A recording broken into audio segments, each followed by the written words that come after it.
Thank you, sir. Good evening, students. Welcome.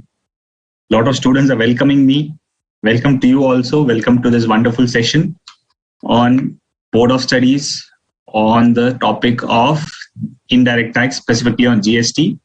We have discussed the basics, we have discussed the supply of GST, we have understood the concepts, what is supply, when is a charge levied, we have understood the constitutional provisions, and this has been really good. So far, so good.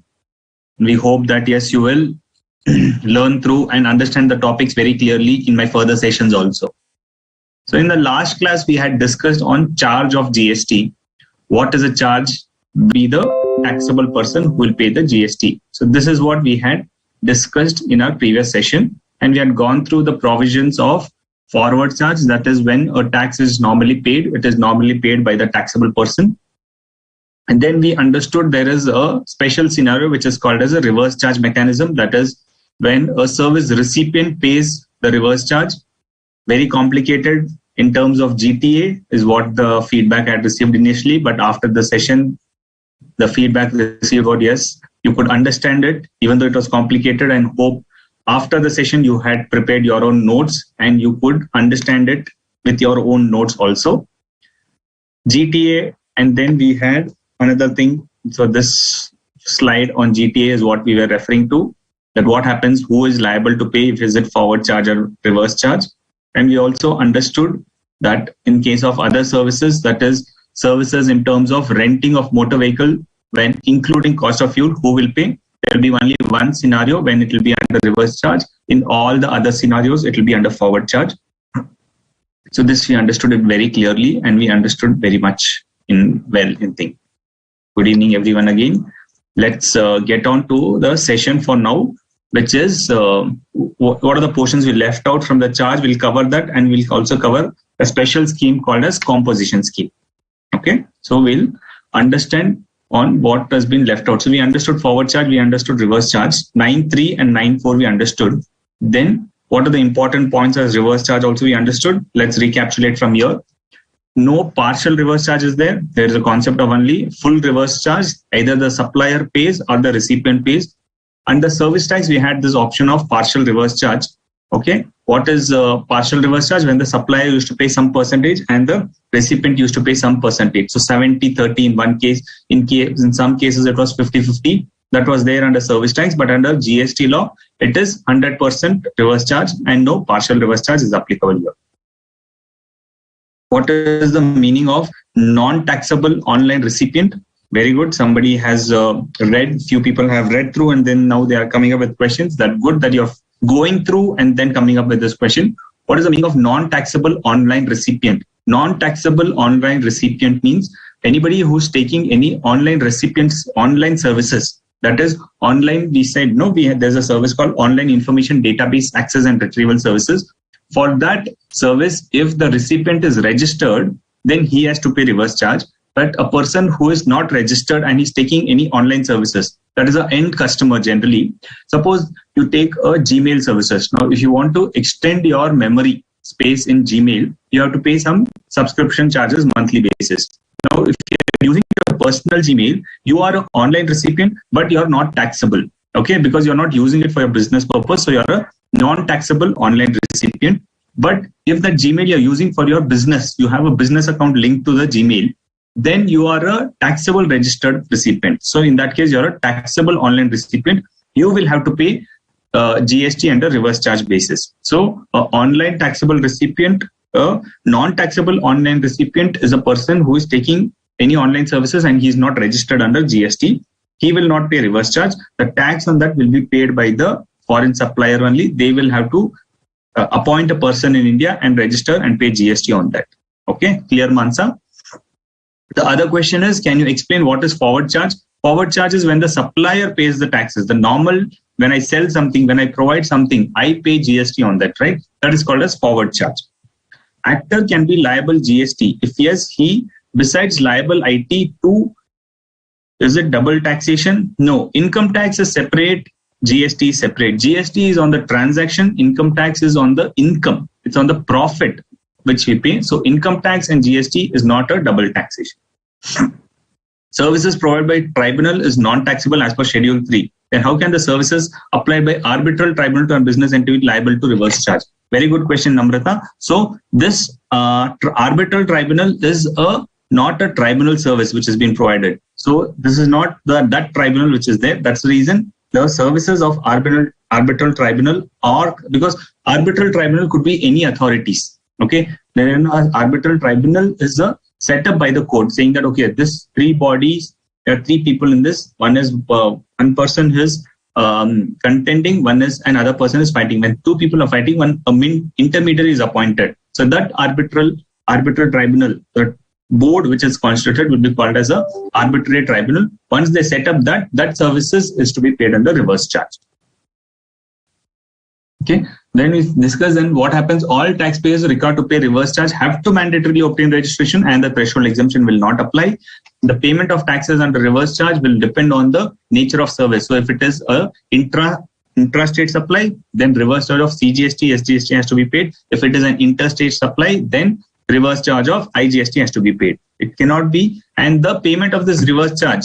Now, if I take a service of a GTA, okay, now I've taken the service of a GTA, I am paying the GTA, the transportation charges, and I am one of the 7 category of people who has to pay the reverse charge. So I have to pay this reverse charge by filing it in my return and paying it through cash. I cannot utilize my existing input tax credit to pay this reverse charge. So once I pay, first of all, I cannot utilize the credit. I have to pay it in cash.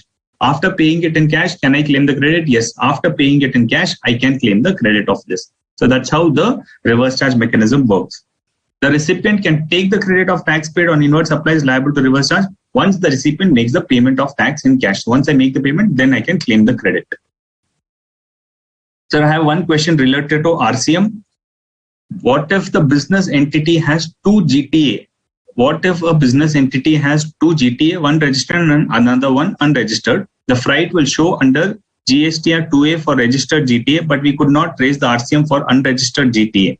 What if the business entity does not pay the freight for unregistered GTA? Will that be against the law? Yes. If you've taken any GTA service and if the other person is registered, then it's fine. But if the GTA is unregistered, then you have to pay under reverse charge basis.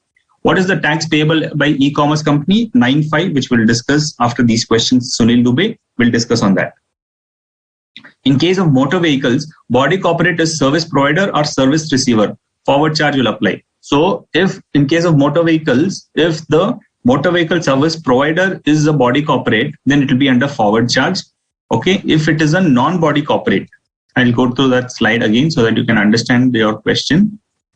So if it is a body corporate, then it is always under forward charge. If it is other than a body corporate and the recipient is a body corporate, then it will be under reverse charge. Okay. So if the body corporate is if the service provider is a body corporate, it will always be under forward charge. If the service provider is a non-body corporate providing to a body corporate, only then reverse charge will apply. Clear, Ankush? Clear, Ms. Rohini, your question I've answered. So for charge, GST person must be registered. Any exemption? For charge, GST person need not be registered. For charge, he should be a person who is crossing the threshold limit. Okay, so if he's crossing the threshold limit, then he has to register, not otherwise. So if he wants to register before the crossing the threshold limit, he can register. But from the point he is registered, he will be liable to pay GST. Then there is no exemption. The exemption is before registration. So the exemption whatever applies, okay, the threshold what we say is it applies for registration. It doesn't apply for a person. So you will understand this when you understand the subject of registration more in detail. But for now, you understand that registration, once it is taken, then the exemption is not applicable.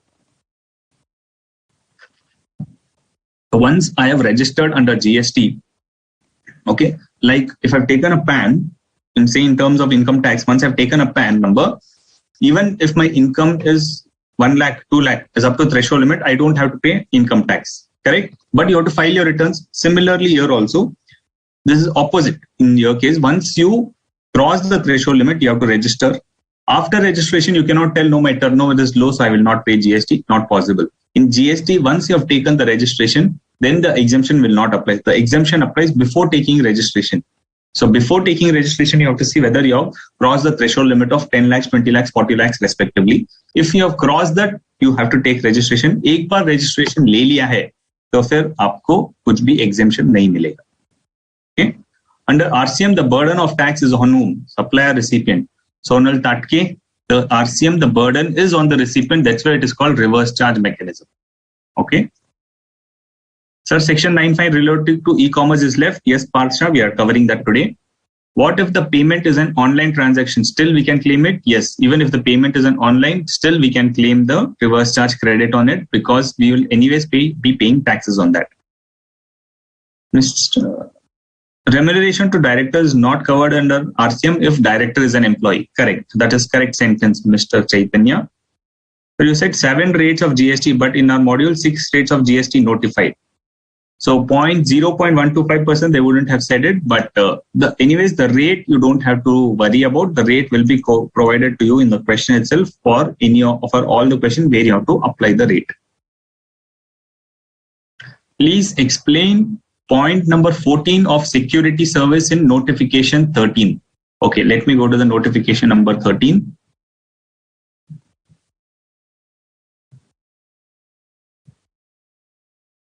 Number 14, security services by way of supply of security personnel provided to a registered person. Okay, that is what is the point on point number 14. Please explain point number 14 of security services. Brinda Agarwal, what is your question here? Could you please explain? In point number 14, security services provided by way of supply of security personnel provided to a registered person. So service provider should be a person other than a body corporate, and the recipient should be a registered person located in the taxable territory. Right? So a person who is not a body corporate. So if the security service is a body corporate, then they will not pay GST. If it is other than a body corporate, then they will pay GST on it.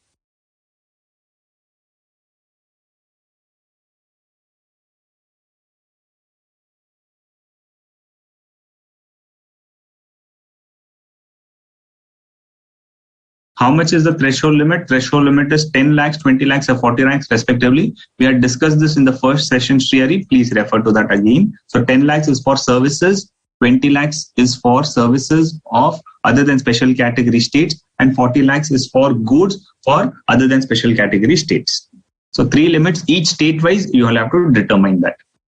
If a person pays RCM and it converts to ITC after filing, here, government received nothing as RCM page becomes ITC. What is the benefit? So we have discussed the benefit saying that, okay, for a person who is not eligible to claim ITC, there it is benefit to the government.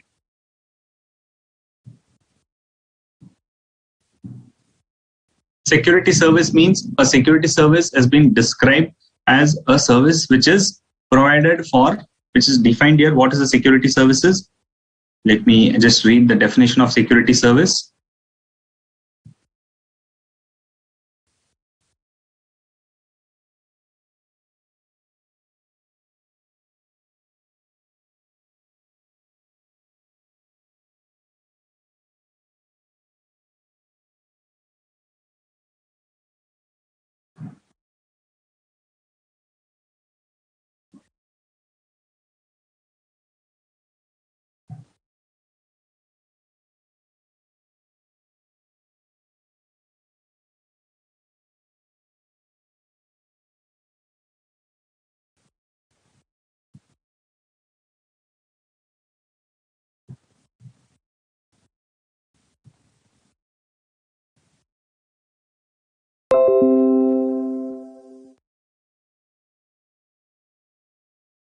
So if a person is crossed the registration limit and still he hasn't registered himself for GST, then also he's liable to pay GST? Yes. If he's crossed the threshold limit, he will be treated as a taxable person. So please understand that there are 2 meanings given. One is registered person, one is taxable person. Okay. So we are discussing on the taxable person. The term used is taxable person. So a person who is taxable means a person who has crossed the threshold limit. So if he's crossed the threshold limit, then he will have to pay the GST, whether he's registered or no. The liability is on him. If he registers, then the advantage is he can collect that GST from the customer. If he's not registered, he will have to pay that GST from his own pocket.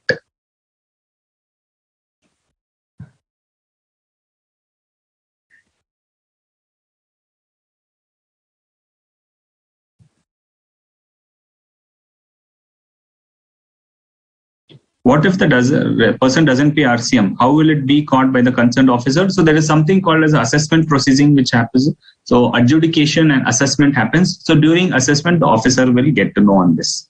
So what those things are a matter of assessment which happens. So once the assessment happens, the officer will find out that what are all the taxes on which he is supposed to pay and he has not paid it. If an unregistered person uses services under reverse charge, he needs to get registered first and then pay taxes on RCM basis. Correct. Would he still be required to pay GST even though the threshold limit is not exceeded? Yes. Once he is registered, he will have to pay GST because of RCM service he's taken. He's got registered now. Yeah, fine. Abhishek, your question is what happens if he's registered because of RCM, but because of his turnover, he is less only. His turnover is say 5 lakh rupees. Now he's taken some service of an RCM and he's registered. So once he's registered, his turnover will not be considered. Once he is registered, he has to pay GST irrespective of the turnover. So whatever supplies he does on that, he has to pay GST. So when it's proved that director is an employee, then he's not taxable and he's entitled to TDS under 192. That is in case of a director is an employee, because 192 section under income tax is of a employer-employee relationship. So once he's getting TDS under 192, it's proved that he's an employee. So in that case, the GST will not be applicable. What happens if someone is substituting the director? So in the company's law, you'll see that there are various kinds of directors. One is an additional director, one is a nominee director. So what relationship they have with the company, whether they are replacing the role of a managing director. If they are replacing the role of a managing director, then they are also employees. Then they don't have to pay GST on that. But if it is a kind of a consultant model, wherein he's like a professional or a consultant, then in that case, GST will apply under reverse charge. Okay. Now we'll get on to the topic for today. Once we have done the recapitulation of all of your questions, let's get on to 9.5. 9.3, 9.4 we understood. Now 9.5 says when the GST has to be paid by an e-commerce company. Let's see the scenario when GST has to be paid under 9.5. 9.5 says the GST has to be paid by the e-commerce company in specific cases. What happens in an e-commerce model? Okay, this is the general e-commerce model which works. A supplier has to supply goods to the customer. Now he does not know where are the customers, who are his customers. So he goes to the e-commerce company. Okay, he uploads all his product catalogs and details on this e-commerce portal. We all have done shopping from online e-commerce companies like Amazon, Flipkart, Myntra, and there's so many other companies, so many other e-commerce operators. So the supplier places his products on the e-commerce operator. He makes these products of the supplier available to various customers. Now the customer, if he's interested, he'll place the order on this e-commerce portal. This e-commerce portal will tell the supplier that you have this order, kindly deliver it. So goods gets delivered from the supplier to the customer directly. The order is coming from the customer to the e-commerce operator. This e-commerce operator will make payment to the supplier. And the payment also comes from the customer to the e-commerce operator and from the e-commerce operator to the supplier, right? Now, when we know this because we are all practical users of this. We are all customers of all these e-commerce companies, right? So this, we know how this works. Now, what happens in terms of GST? Because the invoice, what we get in that also GST is charged, right? So this, we know the model. We don't need much details on this. We are practical users of this.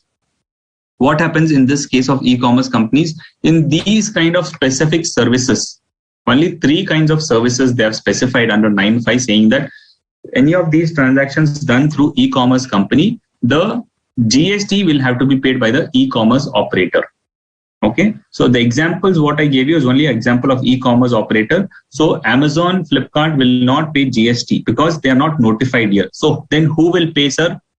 These 3 categories. First category is transportation of passengers by a radio taxi, motor cab, maxi cab, and motorcycle. So these are all examples of what? These are all examples of Uber and Ola, wherein the transportation is done by the radio taxi, motor cab, maxi cab, and motorcycle. Any of these modes, if we do a transportation of passengers, then the supplier could be anybody. The supplier, who is the supplier in this case? The supplier is the cab driver or a bike driver who is there. He's a supplier. Now, the GST on that will be paid by the e-commerce operator. Okay, so we know three kinds of services now. One is forward charge, where the supplier, when two customers are involved, a seller and a buyer is involved. Seller generally pays, which is under 9.1.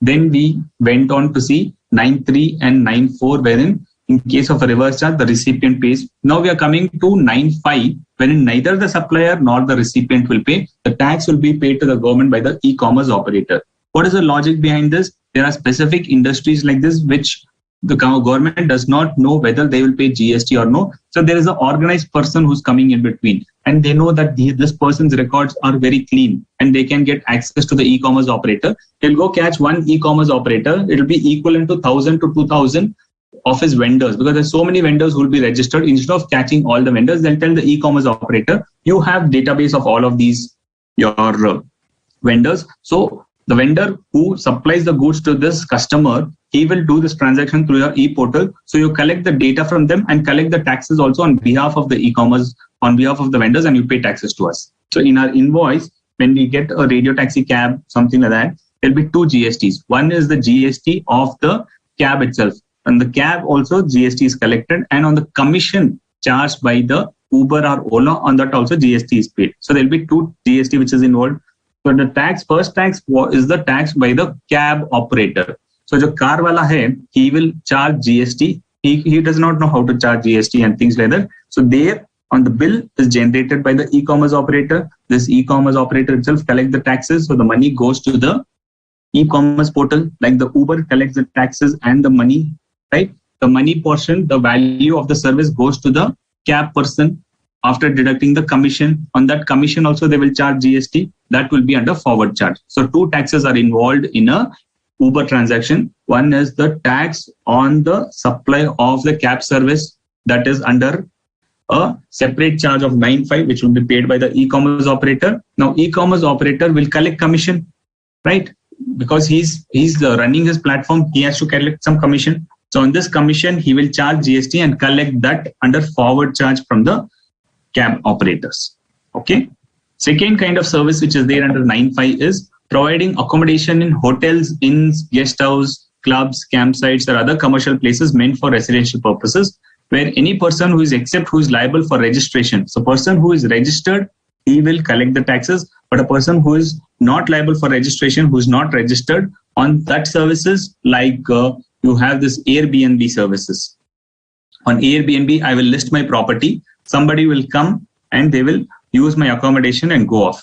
Now, whether I will pay GST or no, whether I'm registered, if I'm not registered, the tax on my accommodation will be paid by the e-commerce operator. Okay, Airbnb is a good example there. Third kind of services is local Ramo services, services of urban clap and things like that, wherein they provide services of housekeeping such as plumbing, carpenting, etc., wherein a person, except who is liable for registration, which means the plumber who is not registered, if he is not registered, except if since he is not liable for registration because his limit will be less than the turnover limit of 20 lakhs, except in such cases where his turnover is very big, then he has to pay. Otherwise, if his turnover is less, in such cases, the person liable to pay GST will be the e-commerce operator. Fine. That's how the 9.5 works. Sir, I have registered myself with ICAI Winter. Okay. Who is the person? Yes. So in this case, who is the person liable to pay GST? The person or who owns or manages the electronic e-commerce portal will be liable to pay GST. Clear?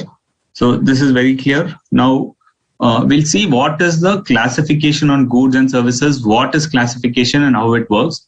So we have this concept of classification. We had classification of goods. There is something called as a HSN, which means Harmonized System of Nomenclature. What is the Harmonized System of Nomenclature? Overall, in the globe itself, all the countries should have one common code for product, right?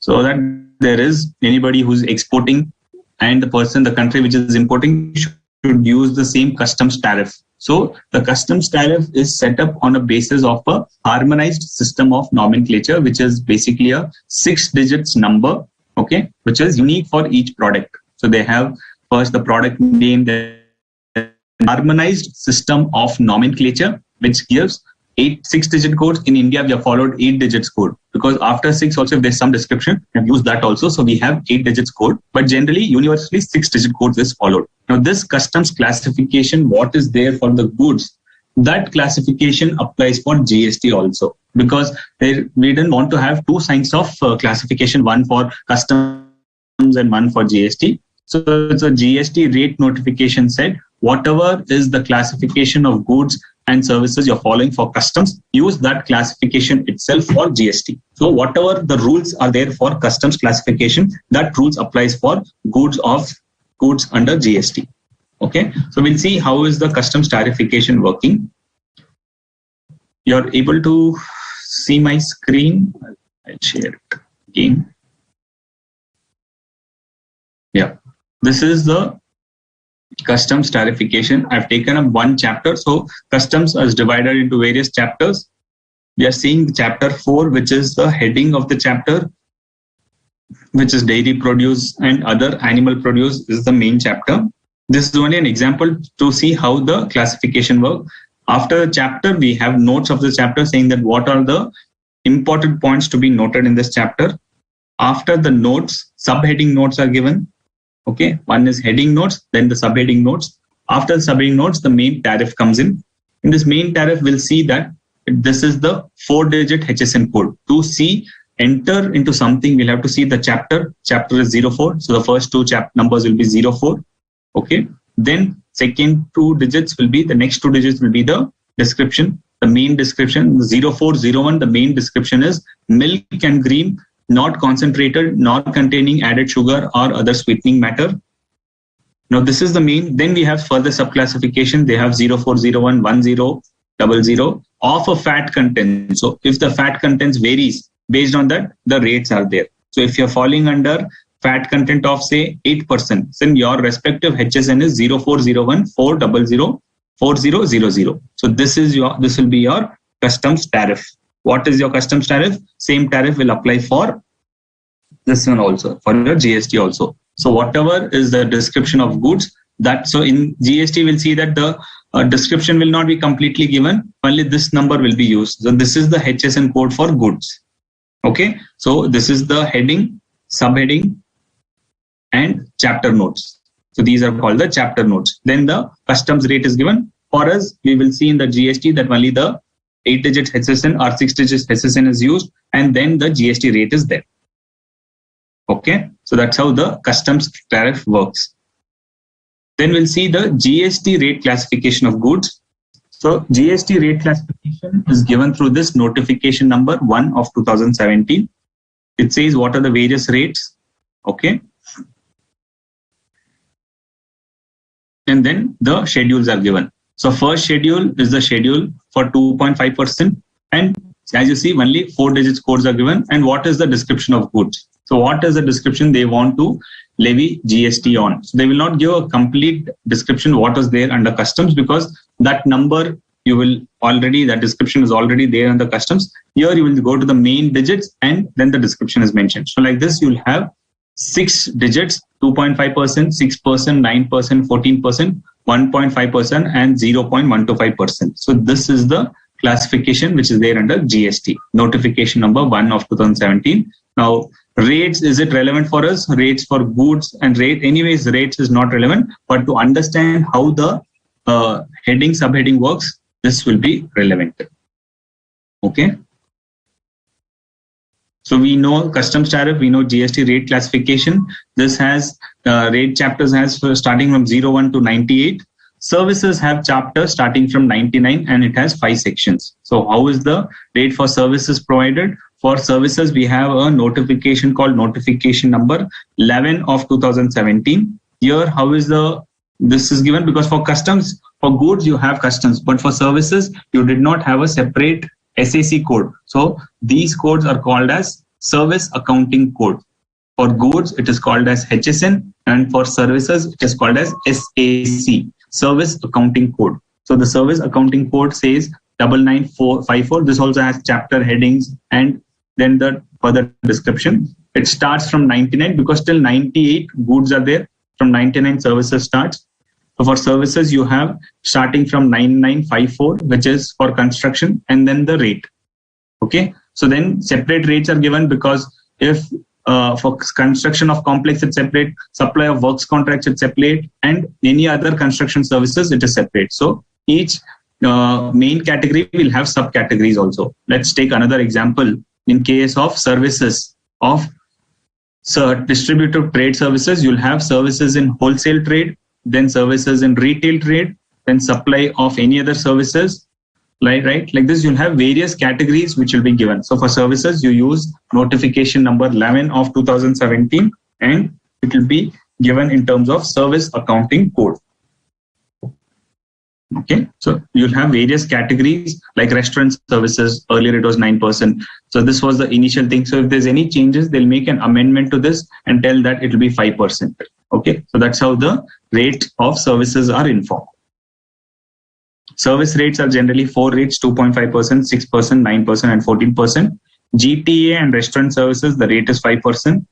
On what products or on what services 14% is there, which is 14 plus 14, 28. Gambling, admission to any entertainment events, service by race club, all these are at 28%. And services which are not satisfied with any rate will be for 18%. So that is the general rate. Okay. So I have, okay. Now food aggregators are liable to collect GST and pay GST. All compliance have to be made by the food aggregators. So that's an additional amendment, Mansa, but that is not relevant for your exams because that came in after October 2021. So anything after October 2020-21 is not applicable to you. What about Swiggy? Swiggy and all are liable for registered, Mr. Anil Kumar Reddy. Yes, that they were all liable for e-commerce. They are also e-commerce operator. They are liable for registration and they have to pay GST from after October 2021, not before that. So that's why I'm not discussing on that. Do we have to study this custom tariff also? No, we don't have to study, but they'll just ask you theoretical questions on how the customs tarification work. Is GST applicable on milk? No, GST is not applicable on milk. Why the rates in the schedule are not in order? They are in order. They have given the rates in order. Schedule 1 is 2.5%, then schedule 2, schedule 3. So they have given the schedule wise. Based on the schedule, you have to see the rate.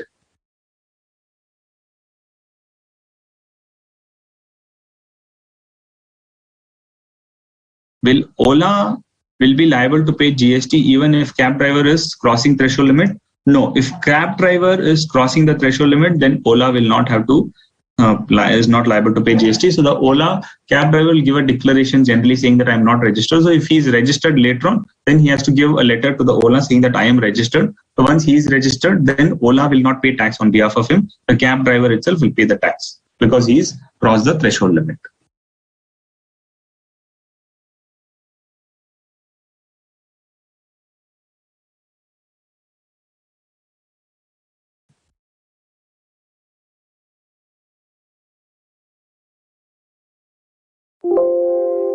Okay. Then we have, before we get into composition scheme, one last thing is on the rate for new housing projects. So what happened is from 1st April 2019, they've said that we will have 2 rates for a construction complex. So any construction activity for a building, whatever happens on that, there is 2 rates. One is 1% and one is 5%.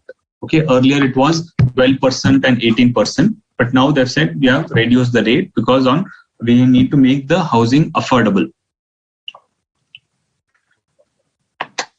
So we have 2 rates, 1% and 5%. 1% is in case of new affordable housing projects. Okay, new affordable housing projects are ongoing affordable housing projects opting for new rates. So if you're opting for old rates, then you will pay the old rates. But if you're opting for new rates, then you will have to pay 1%. And if it is other than affordable housing, then it is 5%. So 2 rates. If it is affordable housing, if it is small house, then it is 1%. If it is big house, it is 5%. What are the conditions? You can pay this as 1% and 5%, provided that the ITC you cannot claim. So they said that similar to restaurant services, wherein they are paying GST at 5%, you also as a real estate developer or a construction real estate, generally real estate developer who have big projects, they will have this GST rate for them on any construction services. What you have to do is you have to pay GST under 1% or 5%. Now, on the total value. Okay. Since you cannot do a bifurcation of, you can do a bifurcation of land, saying that on land there's no GST, so I bifurcate. They said don't bifurcate the land value, then that the conflict arises. On the total project value, on the total amount what you're collecting from your customer, you pay 1% or 5% based on your housing. If it is an affordable housing, then 1%. If it is non-affordable housing, 5%. Okay, that's clear. Now, what are the conditions? First is input tax credit is not available. Whatever 1% or 5% you're collecting, you have to pay directly to the government. Don't claim any input tax credit. So then what happened? They said, okay, no input tax credit. But another condition they imposed that even though input tax credit is not there, you have to buy 80% of your inputs or input services from registered person. Okay. Because if I tell no input tax credit, then you will tell I purchased from unregistered person and things like that. I don't want to give any encouragement for that. That's why 80% of your input should be from registered persons. Okay. If I make, so at the year end, I have to make calculations saying that how much of my input I have purchased. If my input is of 1 lakh rupees, at least 80,000 of that should be from a registered person. Now this 80,000 will be of both inputs and input services. Okay, 80% of your input should be from registered person. If not, say purchase only 75% from registered person, then on the shortfall of 5%, the builder has to pay tax under 18% under RCM. Okay, so this is the case of that 9.4 wherein I've said that specified category have been specified. This is one of the case wherein a builder who's purchasing from any unregistered dealer, on that the builder has to pay GST under RCM.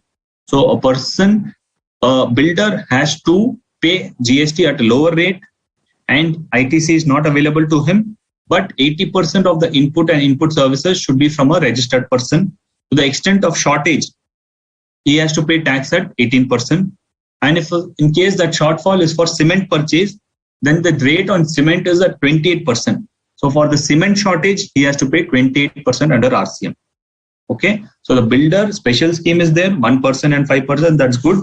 But they have to ensure a lot of things that they will purchase from a registered person. And if they do not purchase from a registered person, then they will have to pay under reverse charge. That is the example of 9.4 wherein specified category of services we have said. No, so this is that specified category wherein they are buying from an unregistered person. Then in that case, they have to pay GST under reverse charge basis.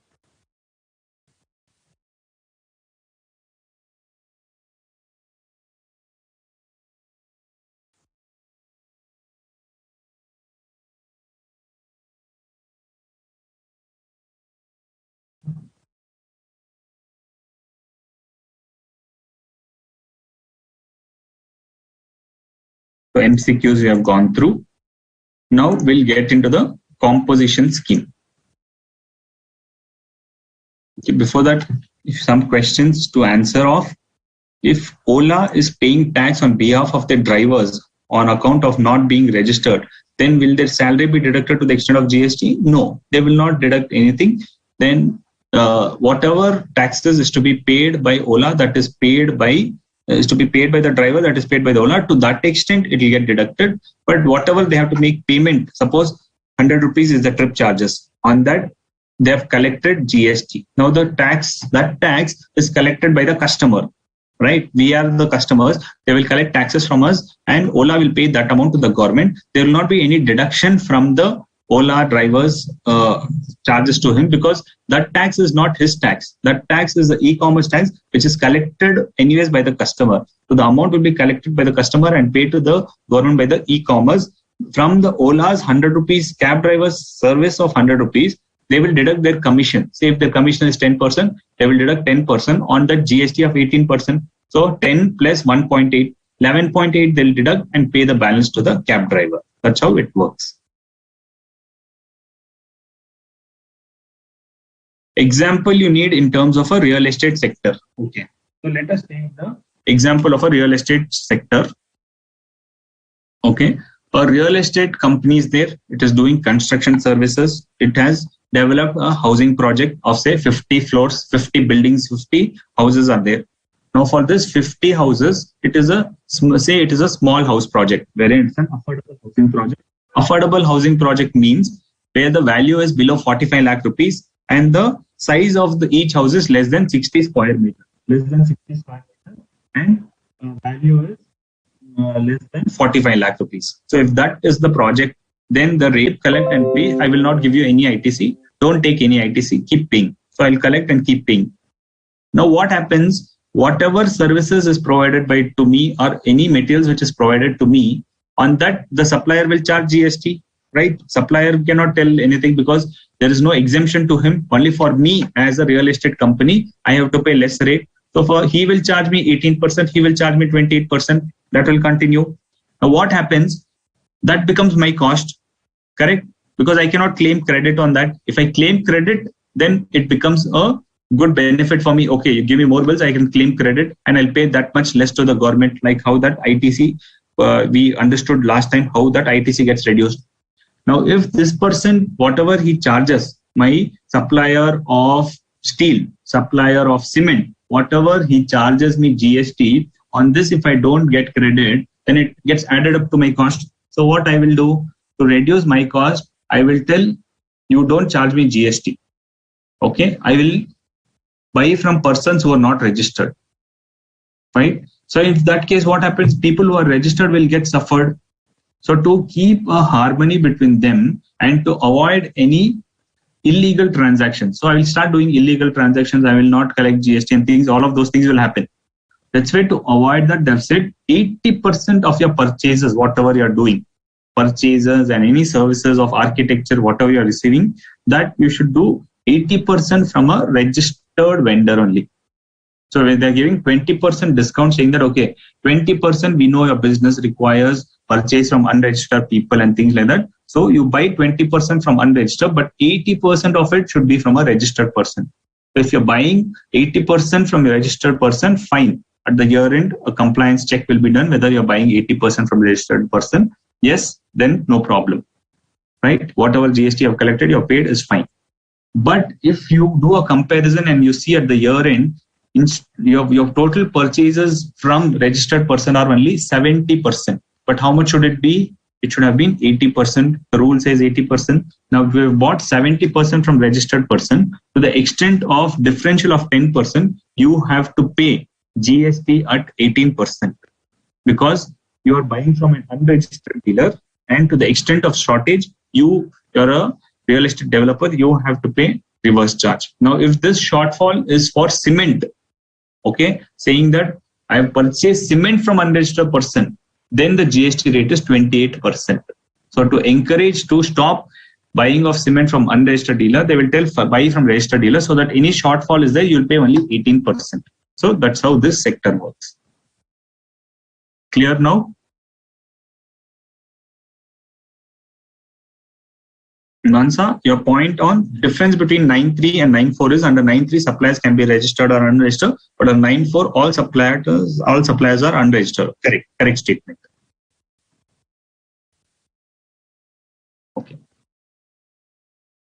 Now there is a scheme called as a composition scheme. Okay, what is a composition scheme? Not everybody can do all this compliance and keep the records of input tax credit and things. So the government has come up with an option called as a composition scheme. Okay, wherein they've said that you are a small dealer. So since you are a small dealer, you can go for an option of composition scheme.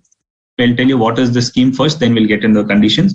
This is a scheme wherein instead of you collecting the actual rate on your products, you collect one fixed rate. So one fixed rate, small rate will be there. You collect it, you charge it, not even collect it. This we will levy on you. You cannot claim any input tax credit. Okay, you cannot claim any input tax credit, and the tax also you don't collect from your customer. A composition dealer cannot collect tax from the customer. He has to pay from his pocket. Why will he pay from his pocket? Because to claim the benefits of the scheme. The rate is so very less that you don't have to collect it from your customer also. You have to pay from your own pocket. Now, what is this scheme? This is called as composition scheme. This is levied under section 10. Till now we have read section 9. Then section 10 is also a levy section on the composition levy. Now, this is a voluntary and optional scheme. So if you want and you're falling under the limits, you apply for this scheme. Nobody is forcing you that you should fall under the scheme. No, they're not forcing you. If you want, you can opt in. You can opt in at the time of registration or at the beginning of the year after you have registered. So if you have registered under normal scheme and then you feel, no, I should have registered under composition, in middle of the year, you cannot do that. You can do it only at the beginning of the next year. Or before registration, you can opt for this. Once you opt for this, what is the benefits? There's only quarterly payment of taxes and one annual return. You don't have to file quarterly returns, monthly returns, etc. You have to only make quarterly payment of taxes at specified rates without claiming input tax credit and file one annual return. What is the turnover limit? Who can opt for this? Aggregate turnover, which is calculated on all India basis, that is all India level. What is your turnover? That has to be calculated. That turnover should be less than 1.5 crores in the preceding financial year. In your last financial year, your overall turnover should be less than 1.5 crores. Then you can opt for the scheme. That is for all states, but for special category states, that are 8 special category states are there under composition. How do I remember those states? By this acronym TNMM: Tripura, Nagaland, Mizoram and Manipur. SU stands for Sikkim and Uttarakhand. TNMM SU stands for Sikkim and Uttarakhand. M stands for Meghalaya and 1.6 crores. Okay, if it was 1.6 crores, then I cannot offer composition this year. If I'm in special category states, if my turnover was 60 lakhs, then I can opt for it.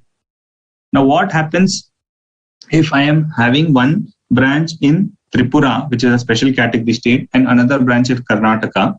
My overall threshold limit has to be seen. Now, there I have to see how much, 75 lakhs or 1.5 crores. Since one of the states is in special category states, I have to see that limit for all the other states. Okay. So if one of my branch is in a special category state, I'll have to see what is the limit of that state for all other states. Because if that cross for that state, there I cannot opt. So if I cannot opt for composition scheme in one state, then I cannot opt for composition scheme in another state. So the condition is, if I have multiple branches, then all my branches should be falling under composition scheme. Even if one branch says, no, I don't want to fall under composition, then other branches also cannot fall under composition scheme. Very, very important rule. Please note this on mind. That all the things should be under composition. It cannot be that one is under composition, one is out of composition. No, not possible. All the states, if you have multiple states, they should be falling under composition. Only then you will get it. Okay.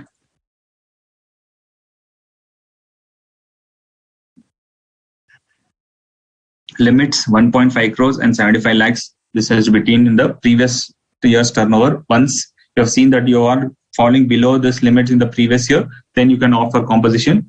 Then in this year, how much turnover I can do under composition? You can do turnover up to 1.5 crores. If it is more than 1.5 crores, you are coming out of composition scheme.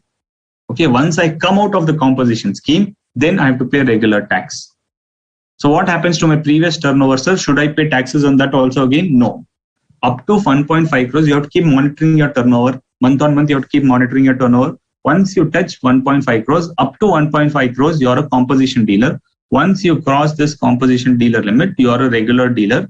So then you have to collect the taxes at the regular rate, on the normal rate on those products and services, and then you can claim input tax credit.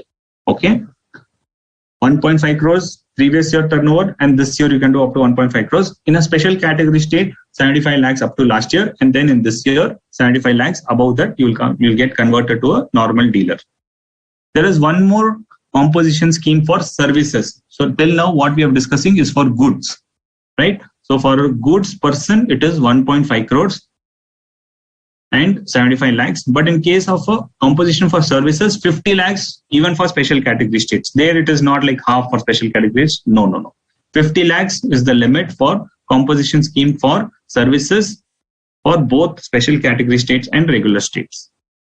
Okay.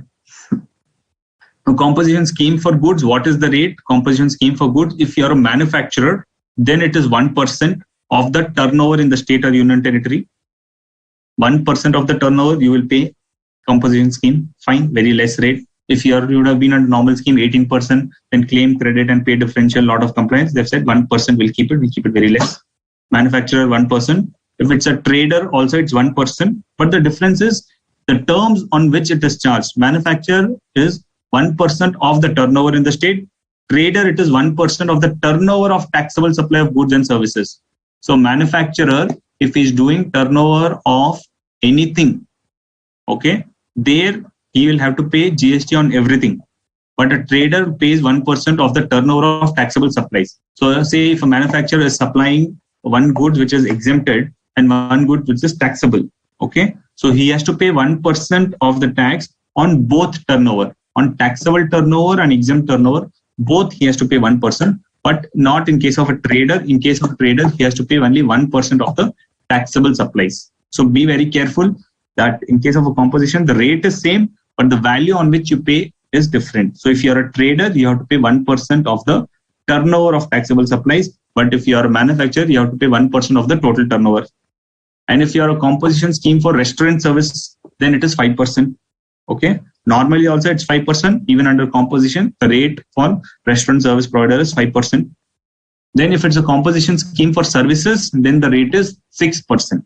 That's the highest, because for services, the rate will be higher. So for services, it is 6%. For manufacturer, 1% of the total turnover. For a trader, it is 1% of the taxable turnover. And for restaurant service, it is 5%. Clear? So that's how the composition scheme works. So composition means, as we discussed in 2 chapters, phone with battery. No. Phone with battery, what we discuss is a composite.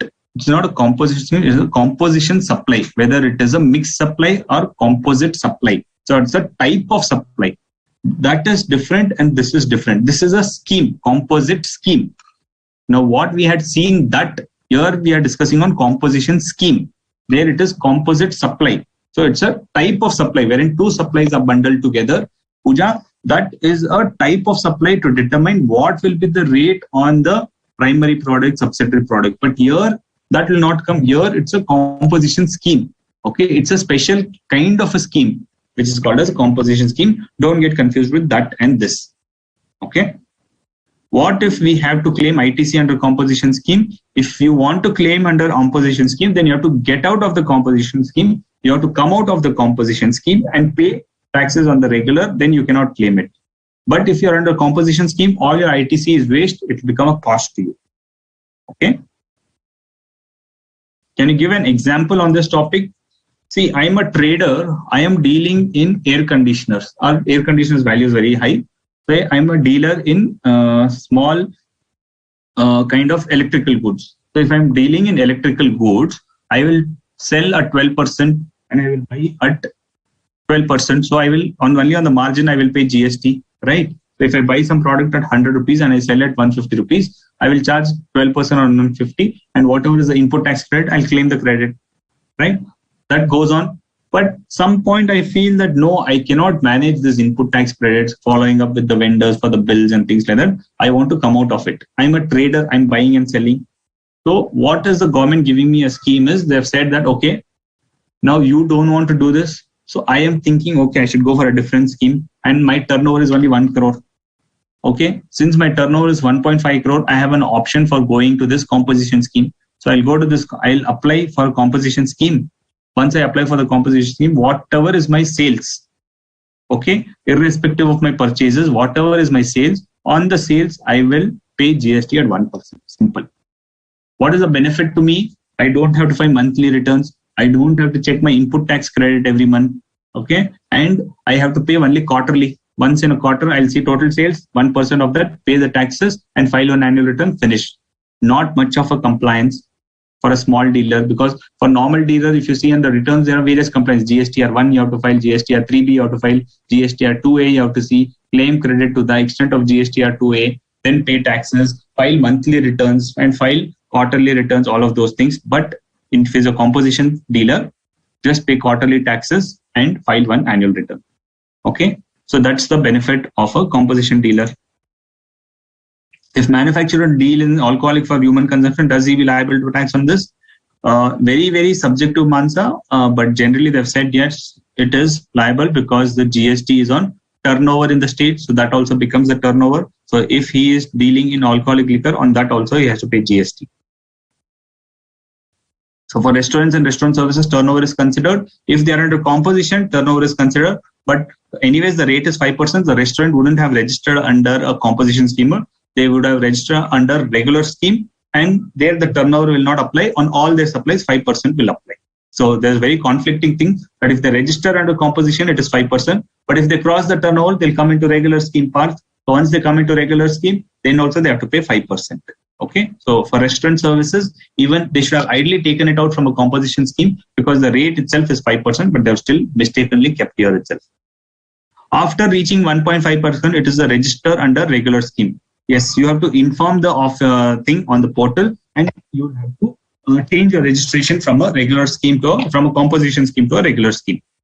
Under composition scheme, paid quarterly or once in a year. Payment is quarterly, filing is once in a year. Composition scheme is available for all types of goods. Yes, there are some specified kinds of goods which is not there, like manufacture of ice creams and things like that. Otherwise, it is applicable for all types of goods.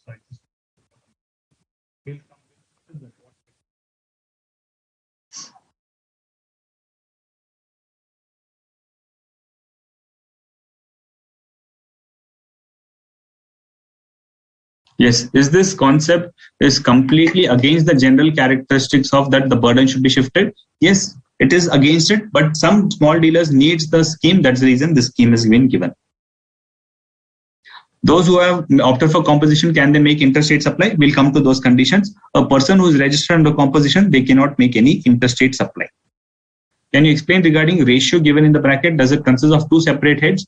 The ratio given in the bracket is CGST and SGST. That's why I've given separately. So CGST, the rate under CGST, you'll see that it is 0.5%, but same rate is there under SGST. So CGST 0.5%, SGST 0.5%, because they can make only intrastate supply. They cannot make any interstate supply. So they will have to pay CGST and SGST same. So they have to pay 0.5% as a manufacturer and trader, 0.5% CGST, 0.5% SGST. And the restaurant services, 2.5% SGST, 2.5% CGST. A service provider, 3% CGST, 3% SGST.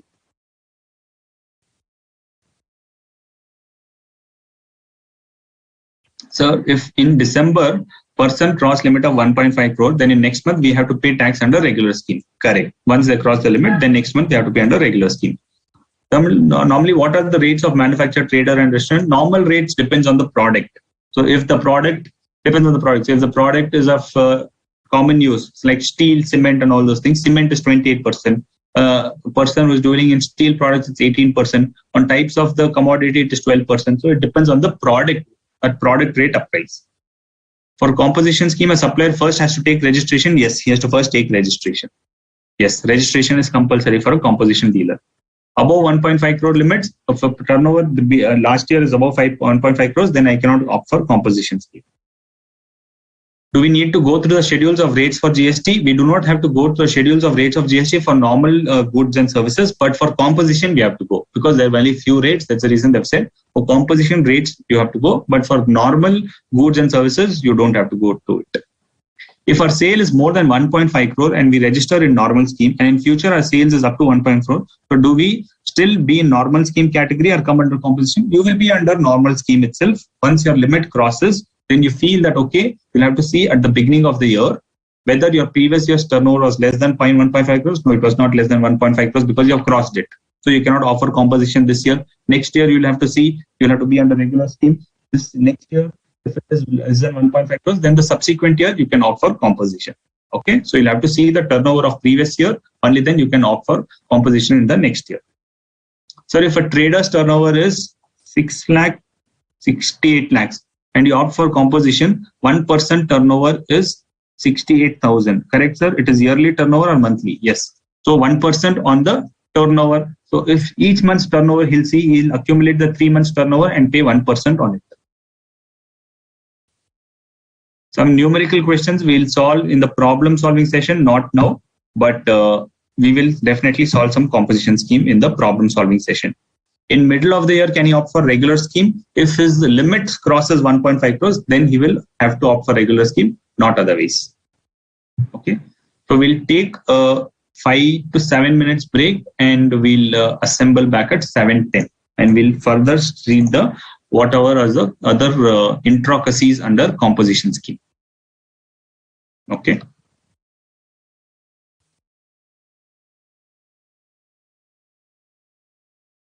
What will be the case of supplier of goods and services? That also we'll discuss. We'll discuss that, and that those are all the conditions which we'll discuss now.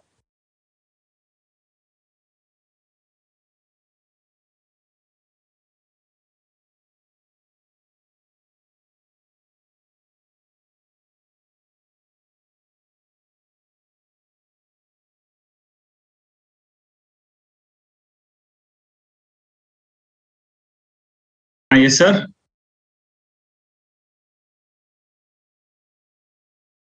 हाँ sir, break बोल दिया sir मैंने already.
supplier of goods as well as we'll see the conditions.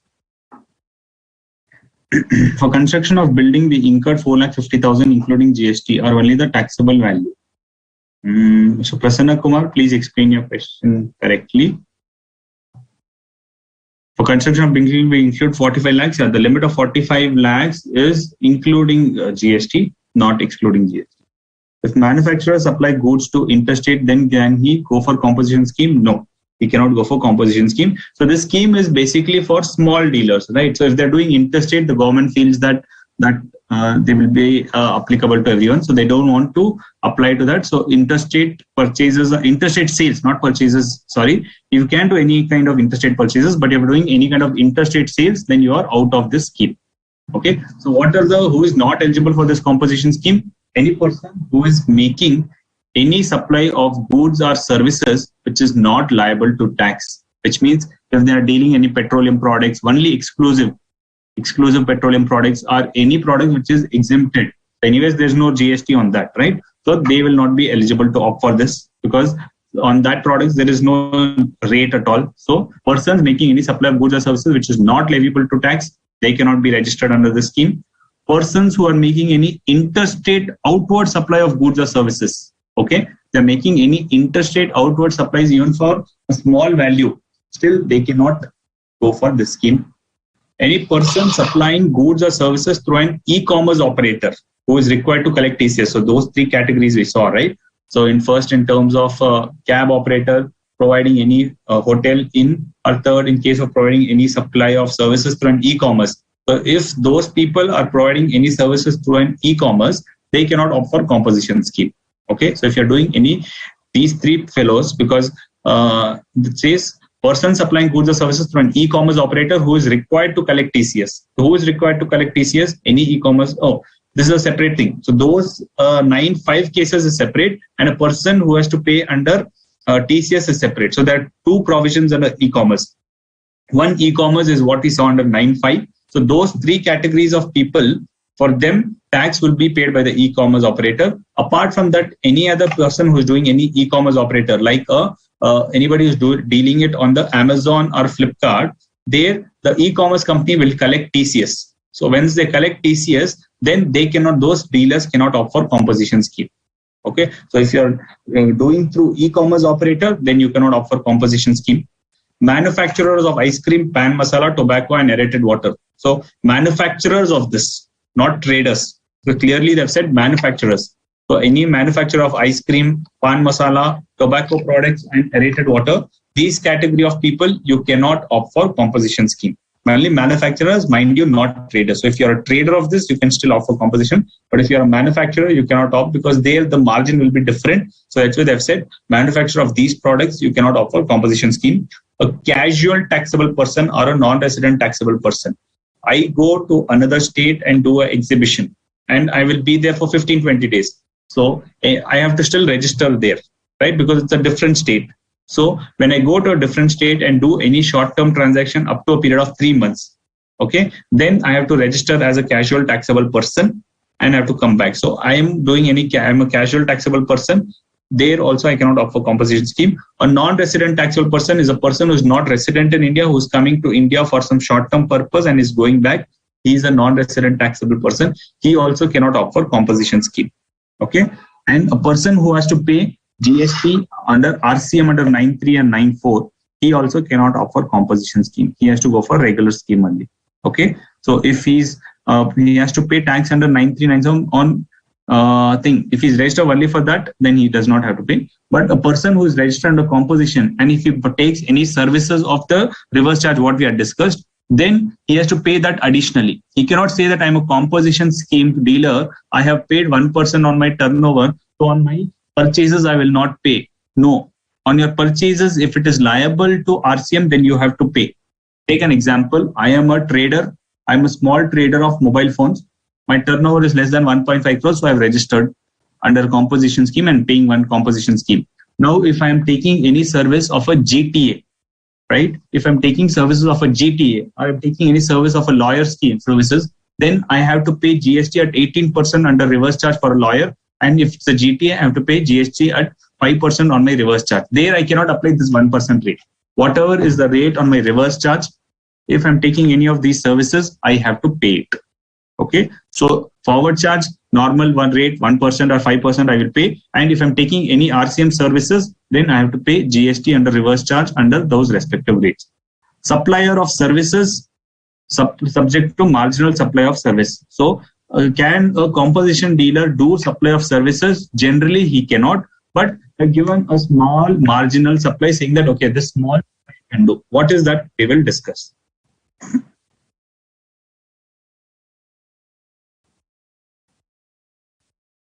Now, there are two things we have said, right? Composition scheme, 1.5 crores in preceding financial year. This should be the aggregate turnover.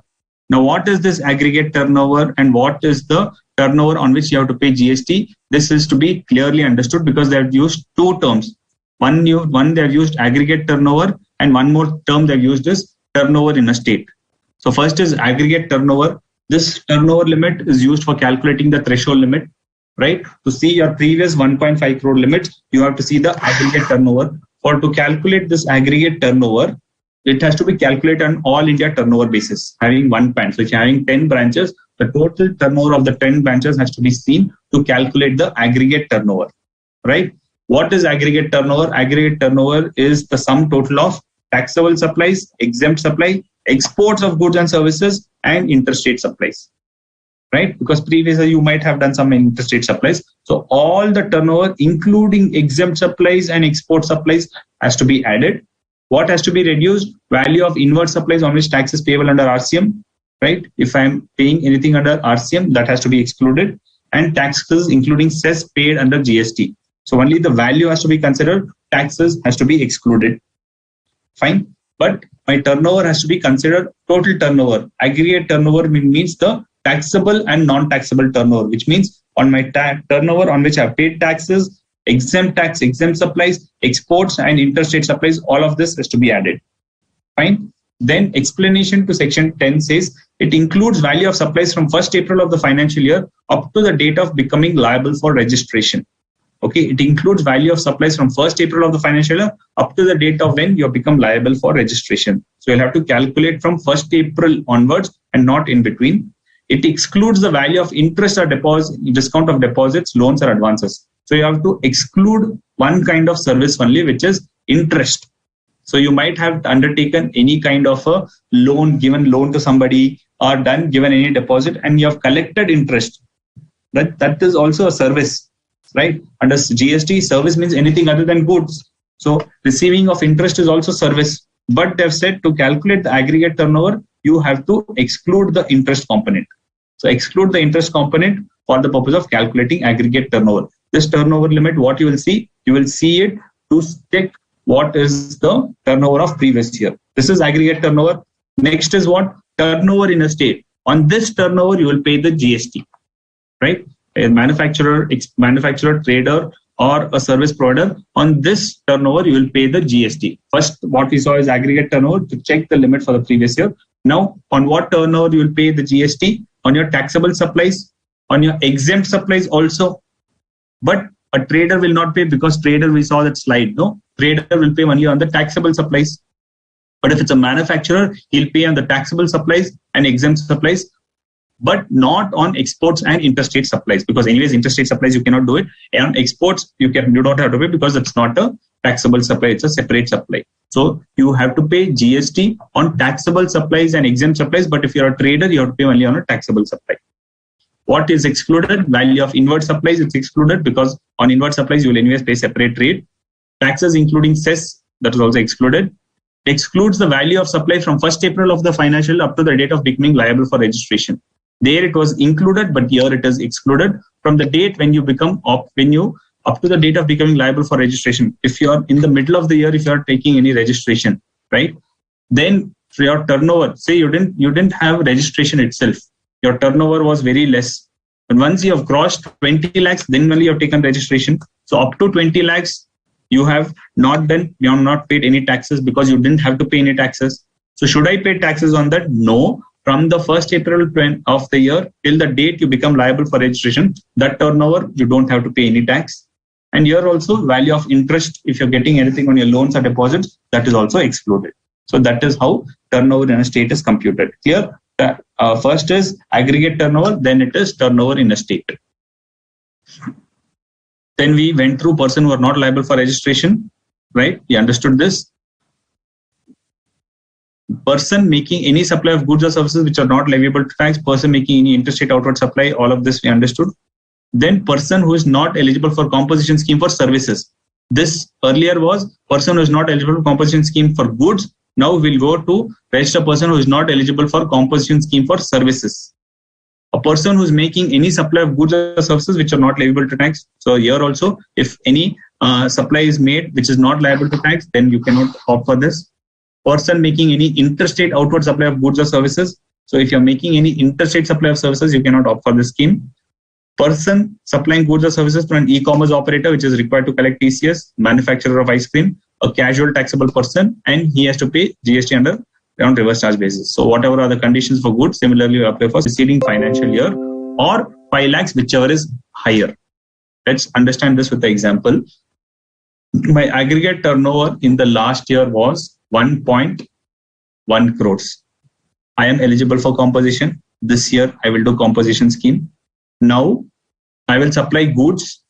Now how much can I do small services, like I'm doing supplying of say mobile phones, and I will collect some repair charges also. I will do some small repair work also. For that I will collect service, right? Service fees. So I'm doing some service value. So this year, whatever is the turnover, my turnover is 1.2 crores. And say how much am I eligible to do services? They've said 10% of the turnover. Last year's turnover was 1 crore 10 lakhs. 10% of this is how much? 11 lakhs. 1.1 crore into 10% is 11 lakhs. So 11 lakhs or 5 lakhs, whichever is higher. Which is higher? 11 lakhs. So up to 11 lakhs, I can do service turnover. If my 1.2 crores is my turnover for goods, I can do up to 11 lakhs of service turnover. Okay. Again, in this calculation also, interest on loans and things will not be taken. That will be taken separately. So my turnover for services is based on the turnover of my previous year. On the turnover up to 10% or 5 lakhs, whichever is the higher, I can do it. Clear? Now, a composition dealer has to make a disclosure in his documents. He will not issue an invoice. Generally, a dealer issues an invoice. A composition dealer will issue called a bill of supply. Why is it called a bill of supply? Because if it's a tax invoice, then the other person can claim the credit. But in case of a composition dealer, he is not collecting tax from the receiver. So he will issue a bill of supply and shall mention composition taxable person not eligible to collect tax on supplies. He will mention the tax, but he will not collect it from the customer. He will pay it from his own pocket. A composition taxable person, this has to be mentioned in every notice or signboard display. When they put the GST number outside or on the stationery, when they mention the GST number, below that they have to clearly mention composition taxable person. Those are the conditions what is to be followed. Right? Understood this marginal scheme? 10% of the turnover or 5 lakhs, whichever is higher. Intimation for opting of composition scheme.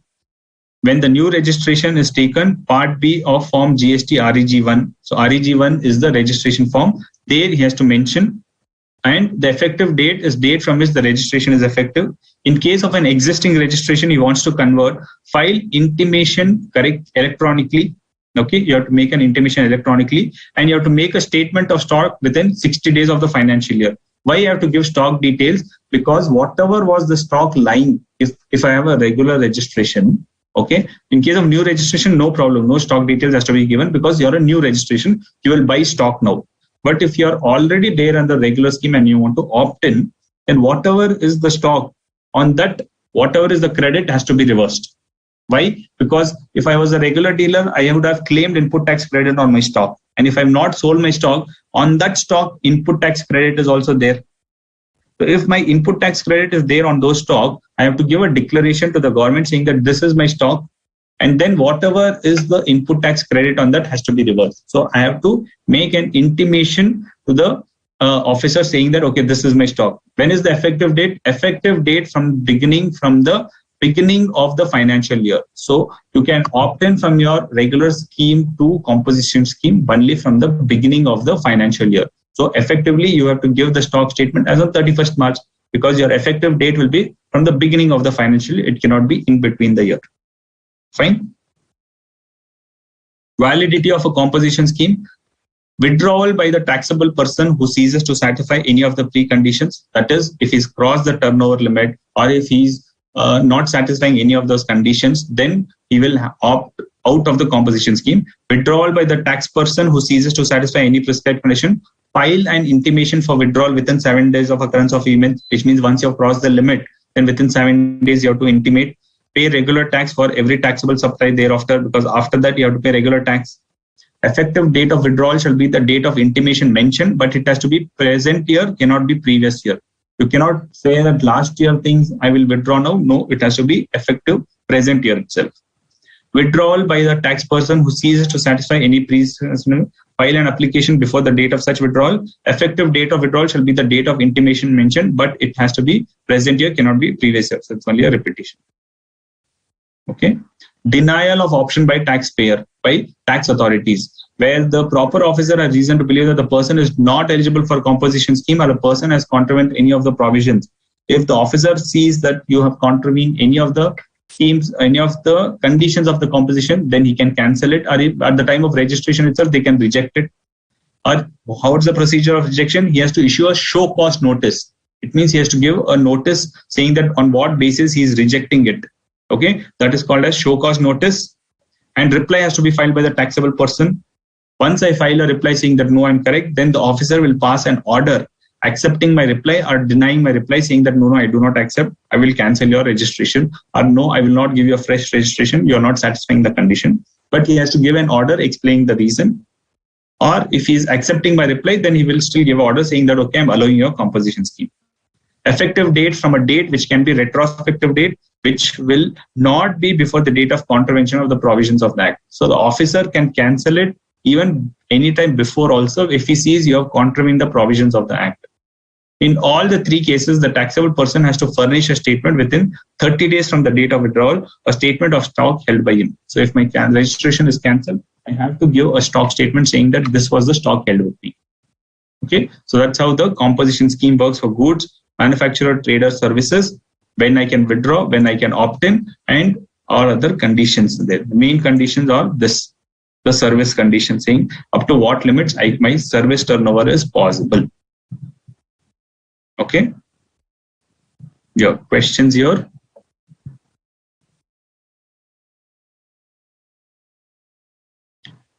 I will see if I can solve one numerical question. In middle of the year, can you opt for composition scheme? No, we have seen that it is not possible. What will be the case in case of a supply of goods as well as services? We have seen in case of supply of goods or services, if he is doing predominantly supply of goods, then small portion he can do services, not otherwise. Why interstate is not applicable in case of composition? The government did not want to give this benefit to a person who is doing more kind of transactions, because then he will do any interstate supply, then he'll become a big person, things like that. That's the reason they've said it's a condition. It's a conditional thing saying that if you are under a composition scheme, you cannot do interstate sale. If you are doing under interstate sale, even one transaction you have done, you have to come out of the composition scheme. Okay. Is it mandatory to remember the rates for particular product? No. For goods, not required, but for composition, you're required to remember. In the module, it is given that the tax on intrastate supplies paid by electronic commerce operator. Why not interstate supply? Namrata, your question is not clear. Can you please explain that again? If our previous year turnover 1.5 crore, we can opt for composition scheme in next year. Yes, if my turnover in previous year is less than 1.5 crore, then I can offer composition scheme in next year. And in next year, if turnover crosses 1.5 crore, then we have to shift to regular scheme, or we can pursue the composition scheme on the current year on the basis of last year. No. Once your turnover crosses the 1.5 crore, then you have to shift to the composition scheme. Up to 1.5 crores, you will pay composition scheme tax. Above that, on whatever is your turnover, you will pay regular tax only. Okay. For turnover calculation, foreign branch turnover also included or no? No, foreign branch turnover not included, because that's a separate thing. That turnover you will not include in Indian thing, because only PAN based wherever all India turnover has to be included, not foreign turnover. Who is a casual taxable person? A casual taxable person is a person who is taking registration from one state to going to another state on a temporary basis. On temporary basis, what registration he takes is a casual taxable person. So in case of RCM, a person can opt for composition and pay RCM on purchase. Is it fine? Yeah, if a person, but he has to satisfy those conditions. If a person, in case of RCM person, he can opt for composition if his turnover is 1.5, below 1.5 crores and those things. If he is below those limits, then he can opt for it. And should not make any interstate sales. Those things are there. So interstate sales he cannot do, but interstate purchases there is no limit. So there is no problem with that. Why interstate supplies is considered for calculation of aggregate turnover? Because we have to see the total turnover. If he's a big person, so might be my turnover within the state is only 10 lakhs, but my turnover in interstate is 5 crores. Then if I exclude that, then I'm giving benefit to a big supplier also. That's the reason I have to see the total turnover. I have to see the turnover of intrastate and interstate both put together. That's the reason I will have to see it. What do you mean by taxable supplies? Taxable supplies means all supplies on which tax is payable, right? Except zero rated, whatever taxes, it could be 0.125%, 2.5%, whatever could be the rate. If I'm doing any supplies on which there is a tax payable, then I am a taxable supplier. Registration for trade. Rupesh, what is your question? Please explain that. 10% turnover of goods only. Yes, the 10%, the marginal scheme is for the turnover of the goods. You have to calculate 10% of on the value of the goods.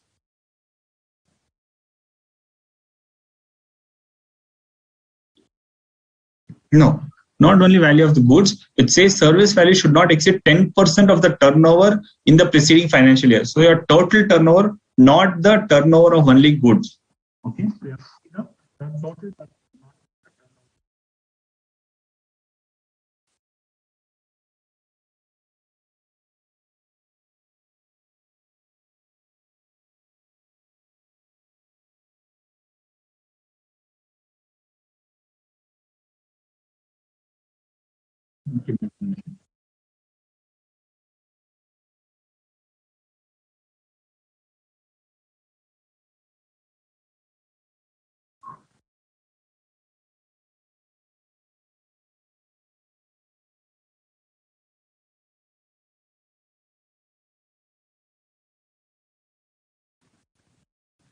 Yeah, it is total turnover, not only turnover of goods, total turnover including services what is supplied last year of that 10%.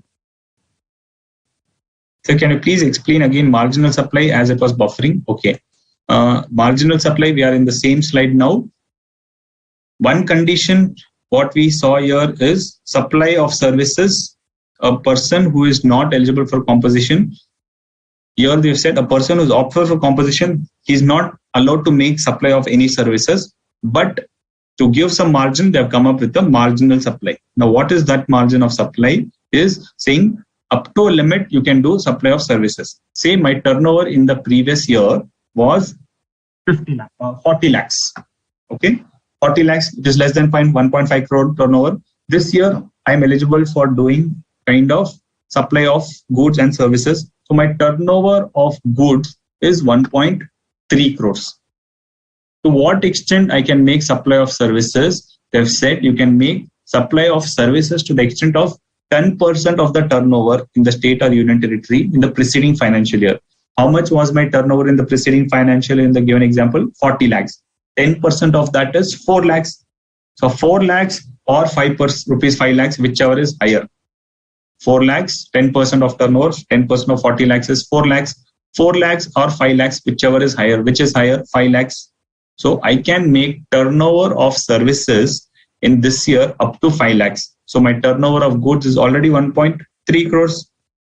And I can make service turnover up to 5 lakh rupees. So 1.35 will be my turnover. If I make services up to 5 lakhs, if I make services up to 2 lakhs, then it will be 1.32 crores. Okay, that's how the margin scheme on services is calculated.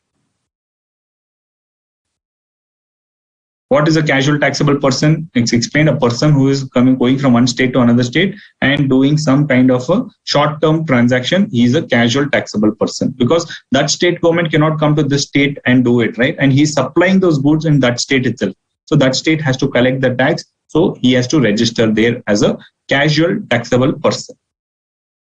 Converted into regular supply, then it is available on stock in hand. Yes. So once I opt from regular scheme to composition scheme, then whatever is the stock lying in hand on the date of conversion from regular scheme to composition scheme, on that stock input tax credit, I have to reverse it or pay by cash. If I have sufficient input tax credit, I have to reverse it and I have to pay extra GST by cash if it is required. And second thing is, if I am under composition and now I've crossed my limit and I come to regular scheme, then whatever is the stock statement I have to give, and whatever on that stock, what is the input tax credit that can be claimed. Okay, on provision of sufficient documents, I should have invoice and other things, and I should take a declaration from a chartered accountant saying that this is the stock which is lying, and on that stock, what was the credit, I can claim it. Okay, so it works both ways. From regular scheme to composition scheme, when I move, whatever is the stock, GST on that stock goes off because under composition scheme, I don't get the credit. From composition to regular, when I go, then under regular, I'm eligible for the credit, right? So whatever is the stock lying, and as on the end day of the effective registration of composition, and next day is the effective date of regular registration. So stock lying as on the end of the composition scheme, on that stock, I can claim input tax credit. So what is TCS? TCS is tax collected at source, wherein they've said that any person who is doing transaction through specified e-commerce operators or through any government agencies, they have to deduct TCS on whatever they have to, you have to pay. So if you have to pay some taxes, they will deduct some TCS. Okay, so that deduction is called as a tax collection at source. Up to which limit is composition dealer make interstate supply? 0. Interstate composition dealer cannot make any interstate supply. 0 is the limit. Under 9(5), electronic commerce operator pay tax on interstate supply or both, or inter or interstate both. A 9(5) e-commerce operator, he will decide what is the nature of supply. So based on the nature of supply, e-commerce operator will say. So if I'm a supplier on the, say that Ola cab, right? If I am going from one place to another place, generally I'll be within the state, so it will be CGST, SGST. Take the other example of repair services. If I'm doing any repair services, I'm going from one state to another state, then it is an interstate supply. So e-commerce operator will pay interstate IGST and not intrastate GST. So what transaction I do, based on that, the electronic commerce operator will pay tax on that. Are there practical questions in IDT? Very much. There are very much practical questions.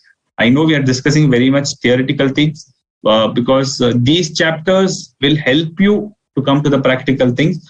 Just this chapter, I cannot give you any practical questions. That's the reason we are discussing theoretical things. So once we combine all of these things, then we'll be able to do practical questions in problem solving session. But if there's something today, I'll just try to take it up. Medical stores is running year, regular tax. Next year can opt for composition scheme in this month, sir. Next year they can opt in this month. Yeah, in the month of March, they can opt for composition for opting for composition from the next year. Correct. If in previous year turnover is up to 1.5 crores, in current year it is more than 1.5 crores, can we still opt for composition in the current year? You can opt because your previous turnover is 1.5 crores. This year will it cross or no? You don't know. So from day one, you can opt for composition till it touches 1.5 crores. Once it touches 1.5 crores, then you have to move to the regular scheme. Can existing composition person claim ITC on existing stock? Yes. Once you move from composition to regular, you can claim ITC on existing stock. ITC means input tax credit. That's the main thing what we are studying from day one. ITC means input tax credit. Please explain what is export of goods or services. Export of goods means supply of goods. Normal exports, what we do. Export of services means when I am supplying any services from India to outside India, that is export of services. Don't have to get into detail, but there are some conditions attached to it. Export of goods means supplying of goods from India out to outside India. Export of services means supplying something from India to outside India. But there 6 conditions has to be satisfied. The supplier should be in India. Receiver should be outside India. The place of supply should be outside India. Okay. Amount should be coming in foreign exchange currency. Okay. And these 2 entities are not establishment of the same. So I'm supplying to another branch is not an export. I should be supplying it to another entity. Those 5 conditions, if you satisfy, then you are eligible for export of service. But in case of export of goods, movement of goods from India to outside India. Okay. Difference between interstate outward supply and interstate inward supply. Interstate outward supply means sale. Interstate inward supply means purchases. So if I'm purchasing from outside the state to this state, that is permitted. But interstate outward supply means supply from my state to another state. If I can, that is my sale. I cannot do sale, but I can do purchases. To obtain the status of casual taxable person, are there any special procedures? Yes. Doing for time of registration, you have to register as a casual taxable person, and you have to pay some pre-deposit because you'll be there for a short-term period. So you have to make some pre-deposit as a casual taxable person.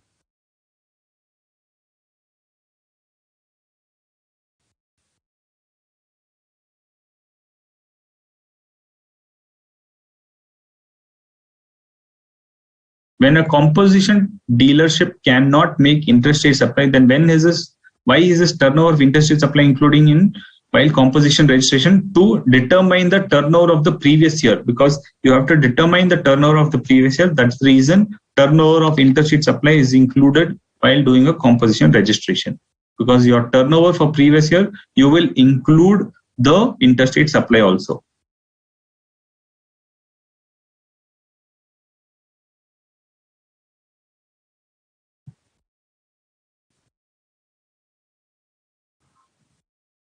Yeah, if we go beyond the turnover limit, then composition scheme is not applied. Correct.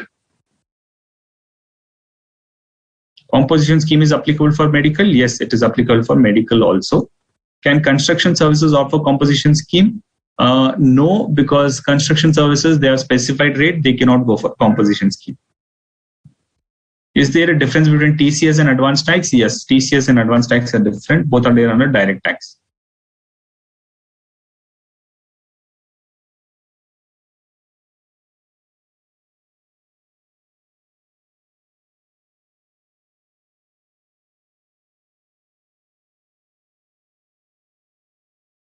In my preceding year, turnover is 1.5 crores, 1.4 crores. Then 10% of 1.5 crores is 14 lakhs. 14 lakhs or 5 lakhs, whichever is higher, which is 14 lakhs. And current year turnover of goods is 1.5 crores. And for services is 0.15 or 0.14. So next year turnover will be 1.54 crores, which is exceeded 1.5 crores. He will not be eligible for composition scheme for next year. Correct.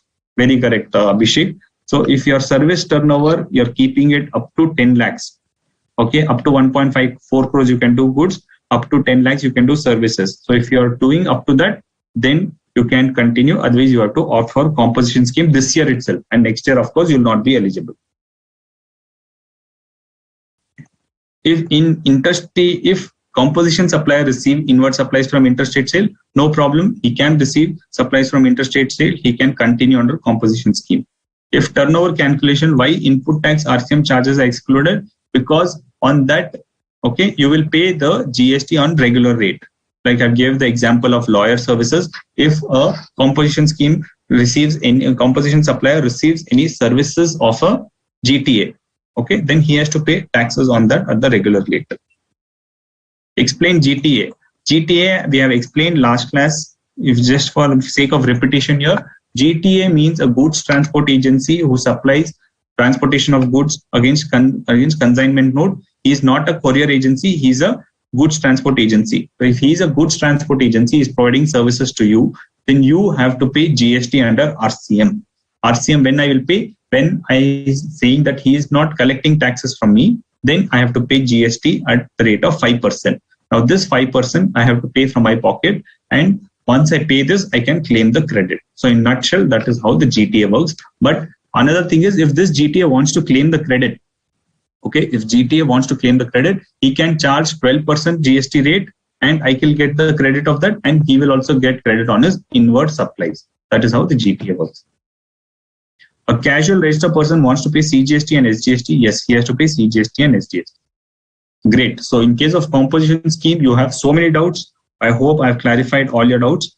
Now we'll get into the MCQs in respect of GTA, so in terms of composition scheme.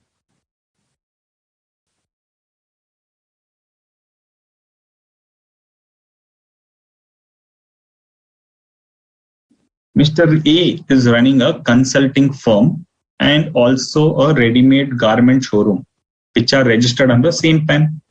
Now the turnover of the showroom is 102 lakhs, which means 1 crore 2 lakhs, and receipt of the consultancy firm is 24 lakhs. Whether A is eligible for composition scheme, whether there will be any difference if Mr. A wants to opt for composition only for showroom. So what happens in that case? I am doing trading of goods and I am doing services also. What happens? Can I opt for composition? Aggregate turnover includes all supplies made by the person registered under single PAN. Exempt supply is included in the definition of aggregate turnover, and non-taxable supply is included in the definition of exempt supply. Hence, non-taxable supply is also included in the aggregate turnover. Service providers are not eligible for the scheme. Fine, that is the first condition. But now, first I've said is, this is very important. Why I've given this question is, firstly, service provider cannot enter into a composition scheme. But you said marginal turnover, no, sir? Yes, that marginal will apply once you register. But before registration, if you're doing any service turnover, then you cannot offer composition scheme. So in this case, he cannot offer composition scheme. Fine, because he's doing services also. He cannot get into marginal scheme, marginal registration limits for the purpose of calculating the aggregate turnover. So if he is doing turnover of goods and services, then he cannot get into composition scheme. After getting into composition scheme, then he can do marginal scheme and things like that. But till then, if he is doing consultancy services also, then he cannot get into the composition scheme, even if his turnover is below 1.5 crores. So service providers are not eligible for composition at the time of taking registration. Second thing is, whether he is eligible for composition, no. Will there make any difference if Mr. A wants to opt for composition only for showroom? For his services, he does not want to opt for composition. Is it possible? Mr. A is providing services in consulting firm, hence he is not eligible for composition scheme. If a business is ineligible for opt for composition scheme, then all other businesses registered under the same PAN shall automatically be ineligible. So Mr. A is not eligible for composition scheme only for showroom. So if he's having two businesses, then he's thinking that I will take registration for one, and for the other one I'll take a separate registration. For one I will opt for composition, not for the other one. No, not possible. If he's opting for composition for one scheme, one business, then he has to opt for composition for all businesses, all branches, everything. Okay. If instead of consulting agency, Mr. A is running a restaurant, whether he is eligible? Yes, restaurant services are eligible for composition scheme, then Mr. A is eligible, right? Because only one service which is permitted is restaurant services, there he can go for composition scheme. If the turnover of the garment showroom is 1.4 crores in the preceding financial year and there is no consulting firm, okay, he's having only turnover of 1.4 crores, then he is eligible? Yes, then he is eligible because he does not have any other turnover. He has only turnover of garment showroom, then he is eligible. Mr. A is obtained. Okay, let's get into queries in respect of this. Yes, you will have some queries here.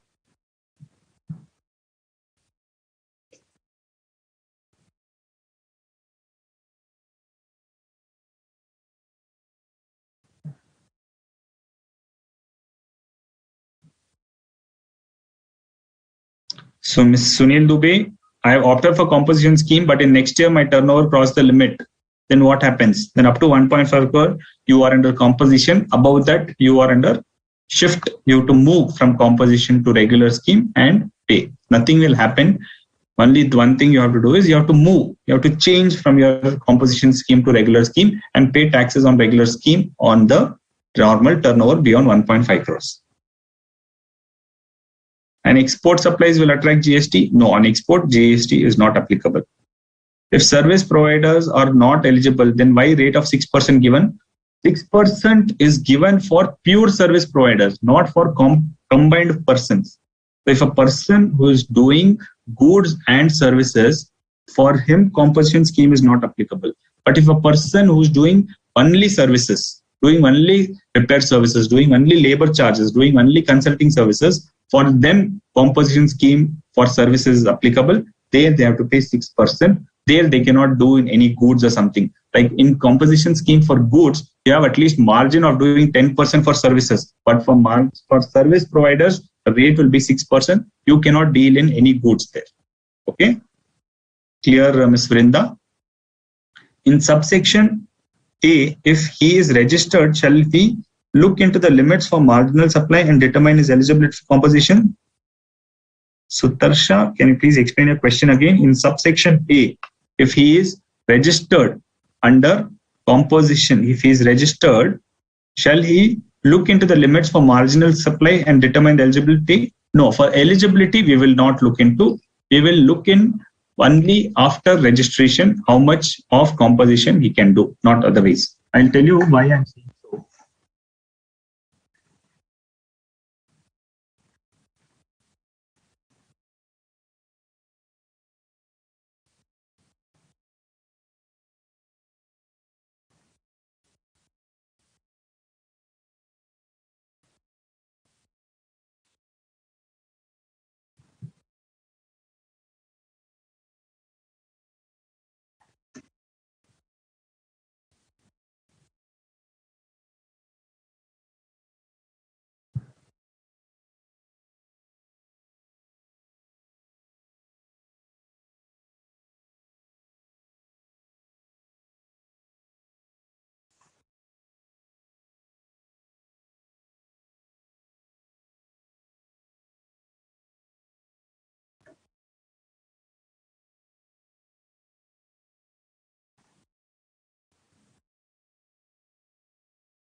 Because 10(2) says, notwithstanding anything to the contrary contained in this act, a person not eligible to occupy one or two aggregate did not exceed the limit may obtain instead of in lieu of the tax payable amount of tax calculated at the rate as not exceeding. Okay.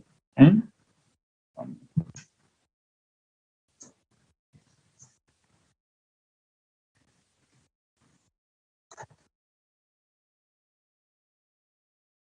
they were provided he is not engaged in services. One of the conditions he shall be eligible to opt if he is not engaged in supply of services. So if before taking registration, if he is applied for services, if he's doing services, he cannot opt for it. Be very careful here. So if services are not included, then 50 lakh limit is there for services. Services are not there, but a person who is doing only purely services, for him 50 lakhs limit is applicable. Clear? If I am a chartered accountant, I want to opt for composition, I can opt for composition. If my turnover is less than 50 lakhs last year, and this year also up to 50 lakhs, I can go for composition. Okay. Only in that case, I can go for composition.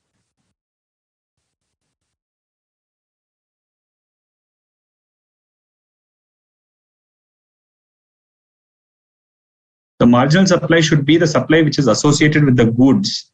No, it will be associated with the turnover of the previous year, not for the turnover of current year.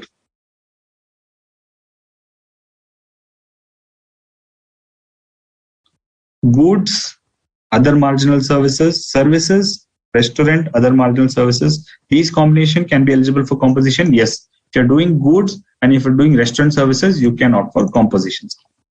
Only restaurant services, you can opt for composition scheme. Fine. Next question. Mr. A obtained a registration of casual taxable person to make a display in exhibition. His turnover from the exhibition is only 15 lakhs. Now he wants to go for composition. Can he go?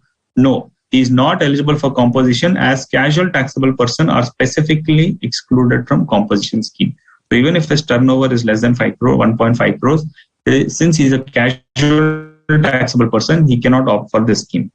Can the composition scheme be availed if the taxable person has interstate inward supplies? Yes, the composition scheme is eligible to the condition that the taxable person does not engage in making interstate outward supplies, while there is no restriction on making any interstate inward supplies. Mr. A is registered in Rajasthan, who is selling goods from Rajasthan to Gujarat. Turnover of Mr. A is 73 lakhs in the preceding financial year. Whether he is eligible for composition? Whether the answer will change if Mr. A is making purchases from Gujarat and selling goods in Rajasthan. Mr. A is not eligible for composition as he is making interstate outward supply. If Mr. A is making purchases from Gujarat, then he is eligible for composition as there is a restriction on outward interstate supply, not on interstate inward supply. Okay, if he is making interstate outward supply. Now, first example was he is selling goods from Rajasthan to Gujarat. Will your answer change? He is making sale. No, if he is making purchases from Gujarat and selling goods in Rajasthan, still he will be out of the composition scheme itself, because if he is making sales from Rajasthan to Gujarat, so he is out of the composition scheme. Next question, Mr. A is a non-resident taxable person and is running a ready-made garment showroom in the Rajasthan.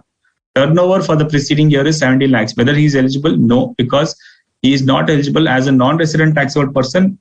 Threshold limit will not apply. He will not be eligible for registration under composition scheme.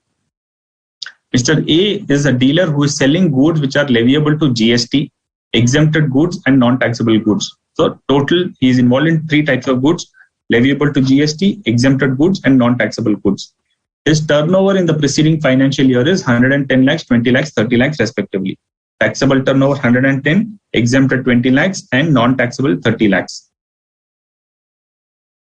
which are leviable to GST, exempt, non-taxable respectively. Whether Mr. A is eligible for composition? Aggregate turnover include all types of turnovers made by the persons registered under single PAN. If a person is selling the goods which are not leviable to tax under GST, then he is not eligible to opt for composition scheme.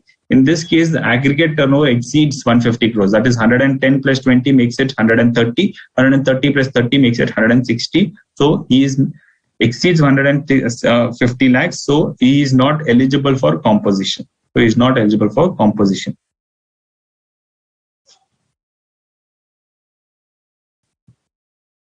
Mr. A is selling goods through e-commerce operator. Turnover of the preceding financial year is 75 lakhs. Whether he is eligible for composition? If he is selling goods through e-commerce, he is not eligible for composition at all.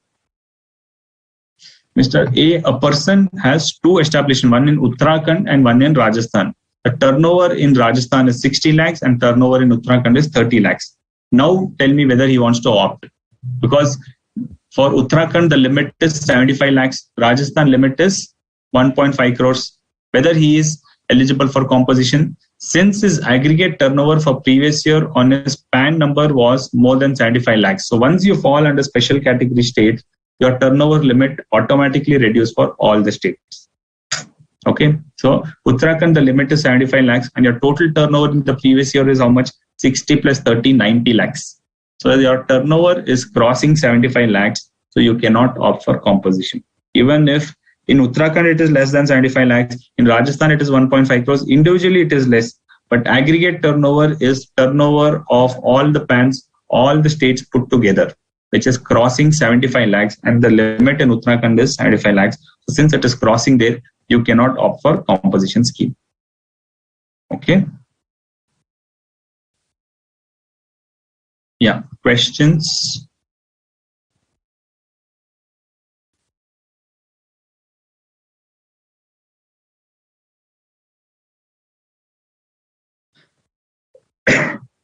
With discussion on this, we are the completed chapter of charge. If turnover 1.46 crores and under marginal supply it is 1.5 lakhs, then whether eligible for composition? This year's turnover is 1.46 crores. If you are touching 1.5 crores, then up to 5. If in your example, Vrinda, you're asking 1.5 crores is the turnover of goods and 5 lakhs is the services, which means you have crossed 1.51. Your turnover is 1.46 plus 5 lakhs, which is 1.51. Then you are out of the composition once you have crossed 1.5 crores. If my turnover exceeds the limit, where my turnover is 30 lakhs, can I apply under composition scheme or should I register under regular? as regular taxable person and later. Your question is not clear, Sharon Kumar. Can you please explain that? In marginal supply services provided should be services related with goods. No, it's not related with goods. It can be any services. It can be out of the thing also. It's not necessary that it should be related to the goods. In composition, if I'm manufacturing and selling together and my turnover is 150, am I eligible? Yes. If I'm doing a manufacturing and selling and my turnover is 150, still you are eligible because you can do manufacturing and trading together, but trading and servicing is not permitted. Composition is levied as per quarterly turnover. Yes, the payment happens on a quarterly basis. Return happens on a monthly basis, but your payment happens on a quarterly basis.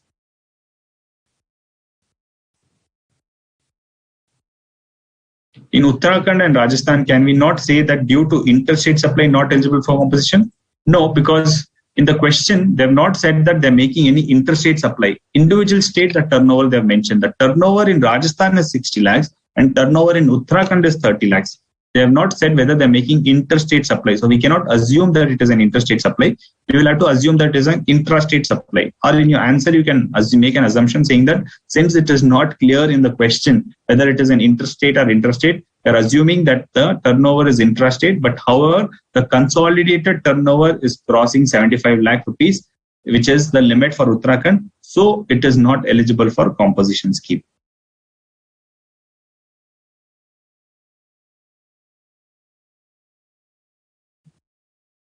What types of questions can come in this? There could be various types of questions like whether he's eligible for composition, what is the turnover on which you have to pay tax, those things can come up. Difference between trading and service. Trading means trading of goods, buying and selling of goods, whereas service means provision of service, doing consultancy service, doing repair service, doing labor service. Those are the examples of provision of services.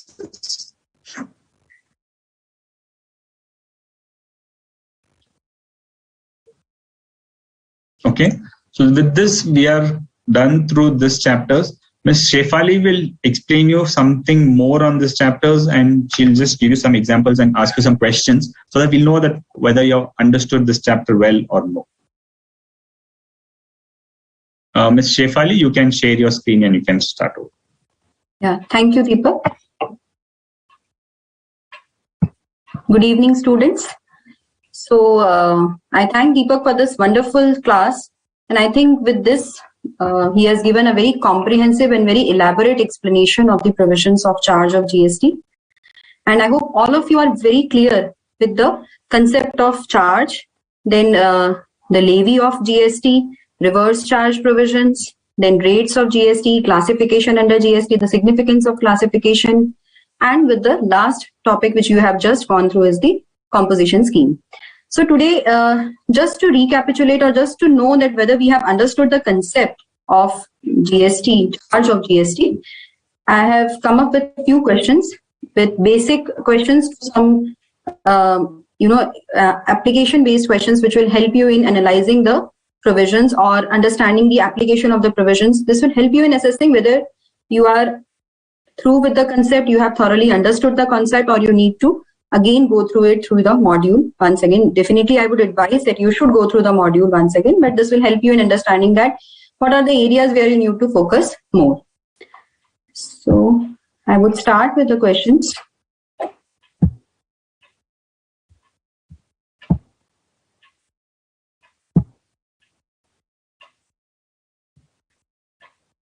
Yeah.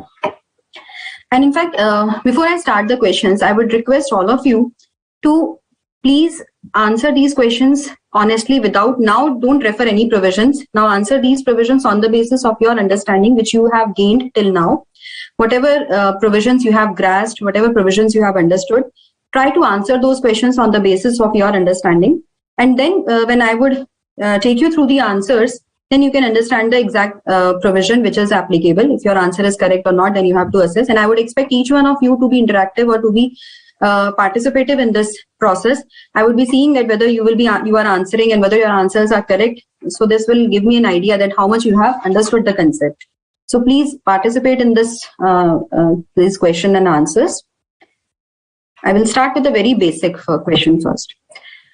Now, Mr. Champak has made an interstate supply of goods from Madhya Pradesh to Lakshadweep. You need to tell the tax to be charged in this case. This is a case of interstate supply. The supply is made from a state to a union territory without legislature. So what type of tax will be charged in this case? That you need to tell. And I'm expecting answers from all of you.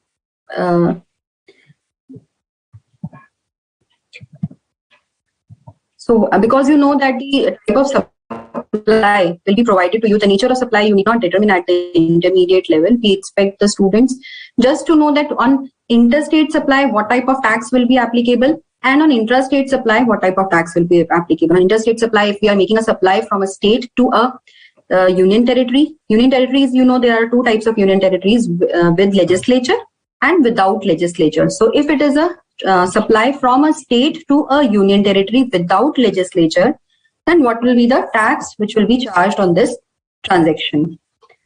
Though I'm not receiving any responses, but I think most of you must have thought in their mind that what is the answer. Definitely it is since it is an interstate supply, so IGST will be charged on this. So guys, please buck up and please start answering on these questions, because this will help you in recapitulating also whatever you have done till now. Mr. Champak has made an interstate supply of goods from Madhya Pradesh to Delhi. Now, this is an interstate supply from state to a union territory with legislature. So in this case, what will be the tax that will be charged? In this case also, the IGST will be charged, because in all interstate transactions, whether it is from state to a union territory without legislature or to a union territory with legislature, only one type of tax is charged, and that is the IGST, integrated tax. In the next question also, it is a similar type of question only, that is, there is a interstate supply from Madhya Pradesh to Uttar Pradesh. That means from one state to another state. So in this case, the tax that would be charged will again be an IGST.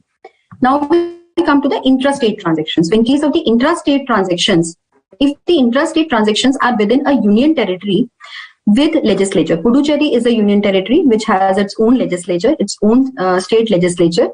So in this case, what type of tax will be charged? Now, there might be some students might feel that there will be UTGST will be charged, but since it is a union territory with legislature, so here also it is treated as state. Under GST law, it is treated equivalent to a state. It comes within the definition of state only. The union territory is with legislature, so SGST will be charged. So in this case, because it is an intrastate transaction, CGST will definitely be charged. CGST plus SGST will be charged. Yeah, few students have started responding. In fact, for first 3 questions, I have received responses. All of you have answered IGST only. So I'm happy to see that, yes, you are thorough with the concept. Now, the next question is, Mr. Champak has made an intrastate supply of goods within Ladakh. Now, which type of tax will be charged in this case? See, Ladakh is a union territory which does not have its legislature. So it comes within the definition of union territory only under the GST law. So what will be the tax that will be charged on this transaction? That means an intrastate supply within a union territory without legislature. So now I'm expecting, or I'm waiting for your responses. Navneet has responded to earlier question, and that is correct. And now to this question, the correct answer is CGST and UTGST, because it's a union territory without legislature. Had it been a union territory with legislature, then it would have been included within the definition of the state itself, and the tax that would be levied would be SGST, as we would have done in case of any other state. The next question is, Mr. Champak has made an intrastate supply of goods within Uttar Pradesh. Now it is a state. So it's not a union territory with or without legislature, it's a state within which he has made an intrastate supply. Now what type of tax will be charged in this case? So this is all about the type of taxes which will be levied on the different types of supply, intrastate supply as well as interstate supply. Now we come to the next type of questions, which will deal with the person liable to pay tax. So I have taken few cases and where you need to determine that who is the person who is liable to pay tax in these cases.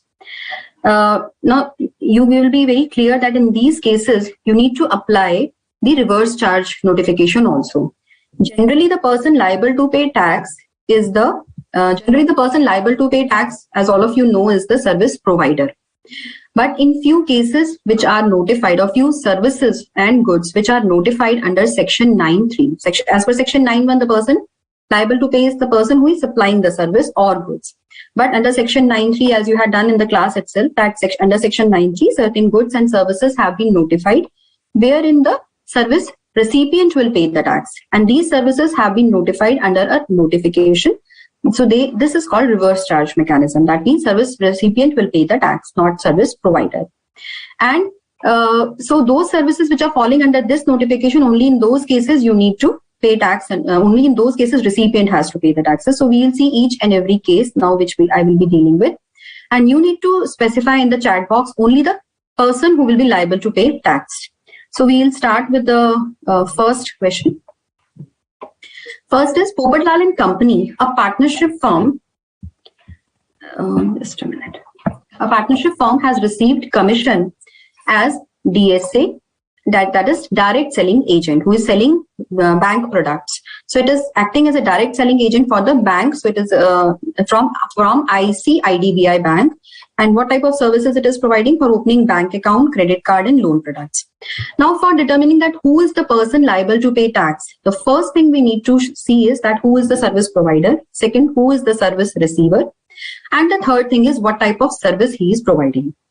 And the fourth thing which we need to see is that whether this service is covered under the reverse charge notification or not. Because if it is covered under reverse charge notification and the conditions specified therein are satisfied, then the recipient will pay tax. If it does not fall within the purview of the reverse charge notification, then service provider will pay the tax. So in this case, if we see who is service provider, and the golden rule for determining, after seeing the question, you obviously can determine that who is the service provider. But the basic rule is that the person who is receiving the consideration, who is receiving the money, is the service provider. Because for providing service, you will receive money, you will receive consideration. The person who is paying the consideration is service recipient, because for receiving the service, he will pay money in return, or he will pay the consideration. So in this case, Popat-Lal and Company is receiving the commission. So it is service provider is Popat-Lal and Company. Who is paying the consideration? ICAI Bank. What is the type of service which Popat-Lal and Company is receiving? It is paying. That means it is providing is direct selling agent. It is direct selling agent of the ICAI Bank. So provider is a company, receiver is a banking company, and the service is a direct selling agent. Okay. Now, before I tell you the answer, let me see if I have received from your side for this, that who is the person liable to pay tax. Most of you are saying the ICAI Bank. Now let us see what is the correct answer. Before that, I will explain you the provision. I have received from most of you, I have received the answer as the ICAI Bank. Yes. Now let us see what is the correct answer. Then I will tell you whether all of you are correct or not. The service provider is a company.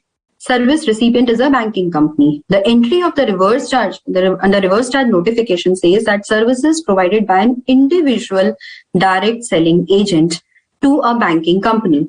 Now, when I say individual direct selling agent, that means the person who is providing the service must be an individual. It should not be a company. It should not be a partnership firm. It should not be an LLP. It should be an individual. And to whom it should provide the service is a banking company. Service is the service of direct selling agent. So in this case, who is the service provider? Service provider is Popat-Lal and Company.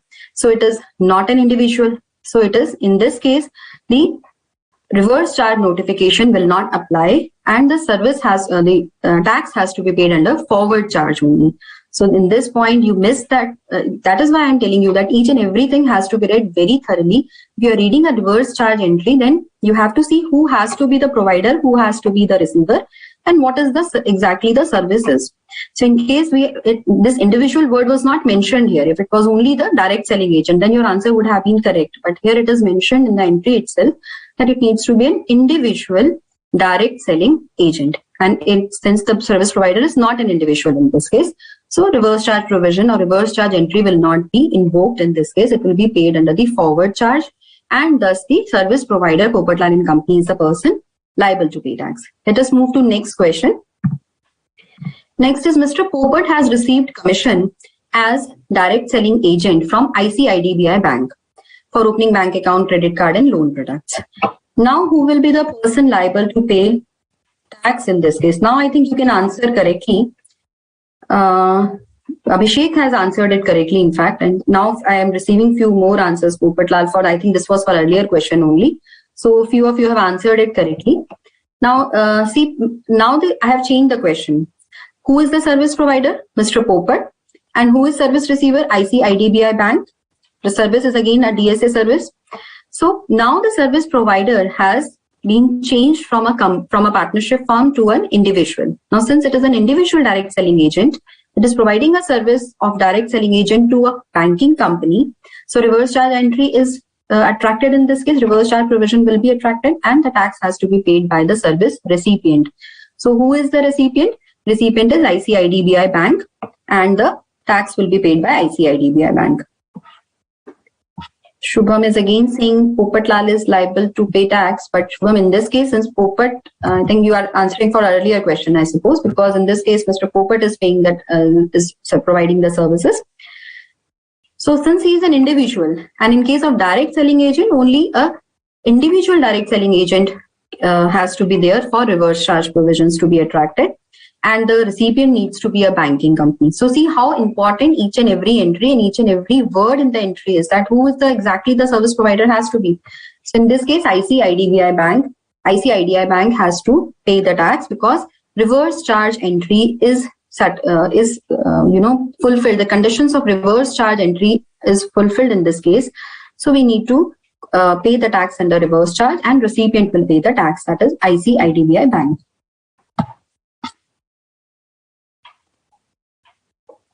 Yes, Sunil Dubey has correctly answered, and now I have received correct answer from Gopal Naidu, Charu, and from Sharan Kumar also. So now I think you have understood this direct selling agent concept. That means the reverse charge entry under direct selling agent. The direct selling agent has to be an individual, and it has to provide the service to a banking company. So I think it is clear to you now. Because once you apply this concept, then only you are able to understand this concept or any concept of under the GST law in a proper manner. Now let us come to the next question. Popat-Lal Private Limited, a recovery agency, has received commission from ICIDBI Bank for acting as a recovery agent. Now in this case, who is the service provider? Now we will start with the basics only. Service provider is a Popat-Lal Private Limited. Service recipient is ICO. By mistake, I had shown you the answer, but I hope most of you will try to answer it on the basis of your concepts only. So the service provider is Popat-Lal Private Limited. Service recipient is ICIDBI Bank. The service is the service of a recovery agent. Services have been provided by a recovery agent. Now, does it fall under the reverse charge and notification? Yes, this entry is there under reverse charge notification. Now we need to see that whether this particular transaction or this particular service, it falls within the reverse charge notification or not. So I'm waiting for your answers before I start telling the answer.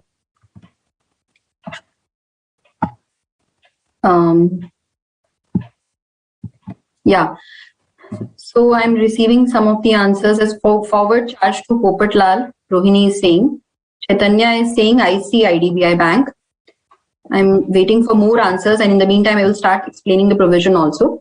So what this entry of reverse charge for recovery agent says? It says that services provided by a recovery agent to a banking company, if this is the case, then in that case the tax will be payable under reverse charge.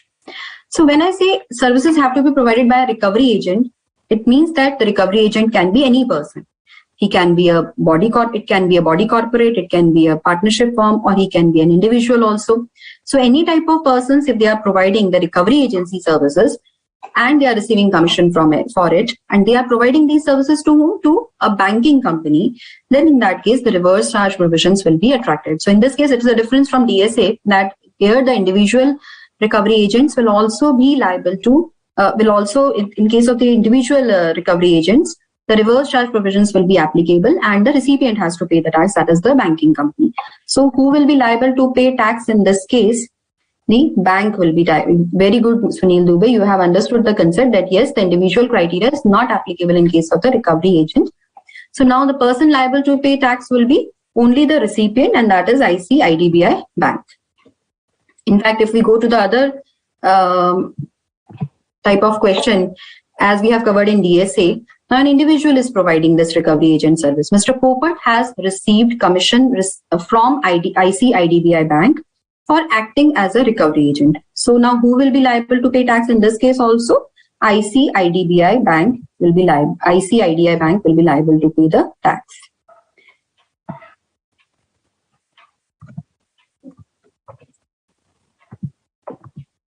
Still, I have received few answers as Popat Lal. Mr. Gajjar is saying only LLP and partnership, then RCM not apply. Gajjar, in this case, I think you are understanding it the other way. In case of the recovery agent, there is no condition. That means the service provider can be an individual. Service provider can be a partnership firm, can be a body corporate, LLP, anything. Then also the reverse charge provisions will be applicable. So in this case, in earlier question, we had seen that the Popat Lal Private Limited is the company. Service provider is a company and it is providing recovery agency services. Then also the reverse charge provisions will be applicable and banking company has to pay the tax. And in this case also, Mr. Popat, who is an individual, he is providing recovery agent services, and then also the banking company or recipient will pay the tax. So now I hope this concept is clear to you. Rafiq Bhai Memam is saying that can I share these questions with you? Definitely after the class, I will share these questions with my technical team and they will send these questions to you. So then afterwards also you can ponder upon these questions. Now we come to the next point. Next question is regarding the sponsorship service. Read this question very carefully. Jhumru Limited has sponsored a business exhibition in Delhi organized by Abhay Private Limited. Abhay Private Limited has received a sponsorship fee from Jhumru Limited. Why I said that you need to read this carefully, because many a time students get confused with the sponsorship services. This is actually one of the most confusing services. How they get confused is who is the service provider, who is the service receiver. But we will apply our golden rule, that is the person who is receiving the consideration or who is receiving the money. If you see the second sentence, it says Abhay Private Limited has received a sponsorship fee or sponsorship amount from Jhumru Limited. So who is receiving the consideration? Abhay Private Limited.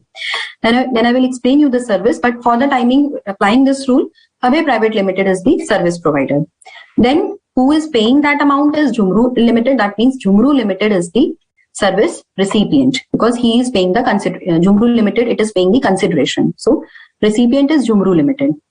What is the service which is being provided is the sponsorship service. Does sponsorship service is, it falls within the purview of the reverse charge? Yes, reverse charge notification has sponsorship service within it. Now, let us understand the sponsorship service once. Sponsorship service, when we read the any question regarding sponsorship service, generally we get confused who is the service provider. We feel that, like in the first sentence, if you see, Jhumru Limited has sponsored a business exhibition. So we feel that Jhumru Limited is providing the services because it has sponsored the business exhibition. And this is generally a misconception among the students. So what we need to see is who is, because if you are not able to see it this way, you need to see that who is actually paying the consideration. So Jhumru Limited is paying the consideration, that is, and what is the consideration? Sponsorship fee. So Abhay Private Limited is actually providing the sponsorship service to Jhumru Limited for the consideration, and this consideration is in the form of the sponsorship fee. Now you have to tell me that whether this particular transaction or this particular service, it falls within the purview of the reverse charge notification or not. Because we have understood that yes, it is a sponsorship service, Jhumru Limited is recipient, Abhay Private Limited is provider, and you need to tell me that who is the person liable to pay tax. Most of you have said that Jhumru Limited is liable to pay tax. Jhumru Limited is the recipient. That means you feel that is falls within the purview of the reverse charge notification.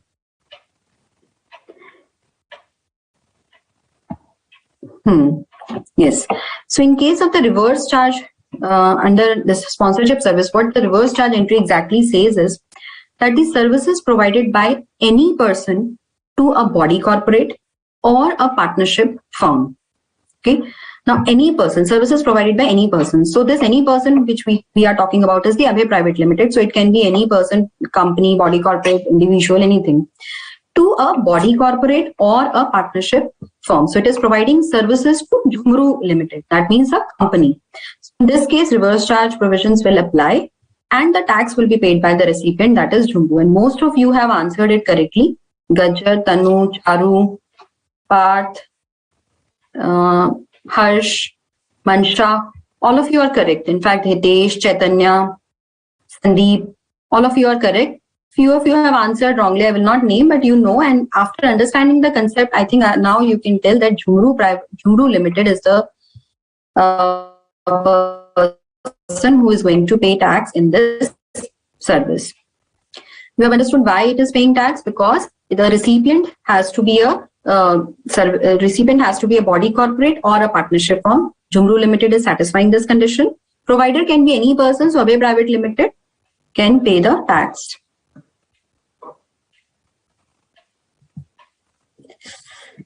Just a minute, I have to stop sharing. I have to once again start my PPT.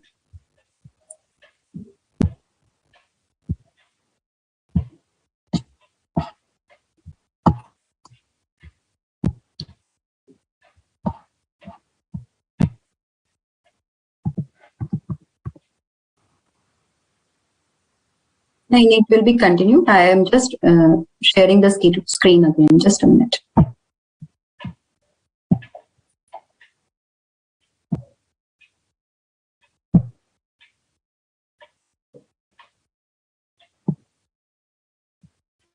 Are you able to see my screen?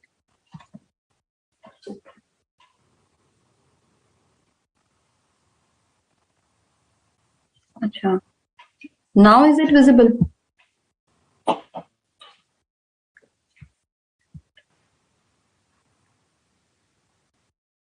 Okay, I think some problem is there. I need to see.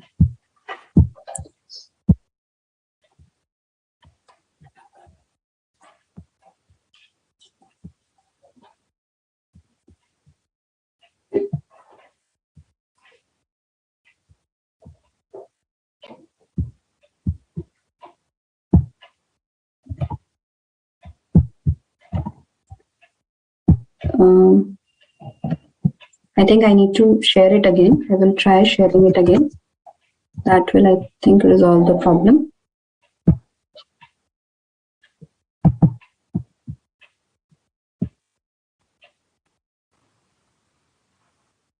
I think now it is visible after doing the full screen also, no? Okay, thank you. So now this question, now it is the other way around. Now this question, earlier we saw Jhumru Limited had received the services. Now this is a question where Mr. Jhumru is receiving the services. So Abhay Private Limited has received sponsorship fee now from Mr. Jhumru. So we had gone through the entry very clearly and very thoroughly. Now I wish you to tell that who is the person who is liable to pay tax in this case, Mr. Jhumru or Abhay Private Limited, because Abhay Private Limited is the service provider and Mr. Jhumru is the service recipient in this case. Service is again the services of sponsorship service is there. Now I am waiting for your responses on this. Okay, now my screen is visible to you. I have received the response also.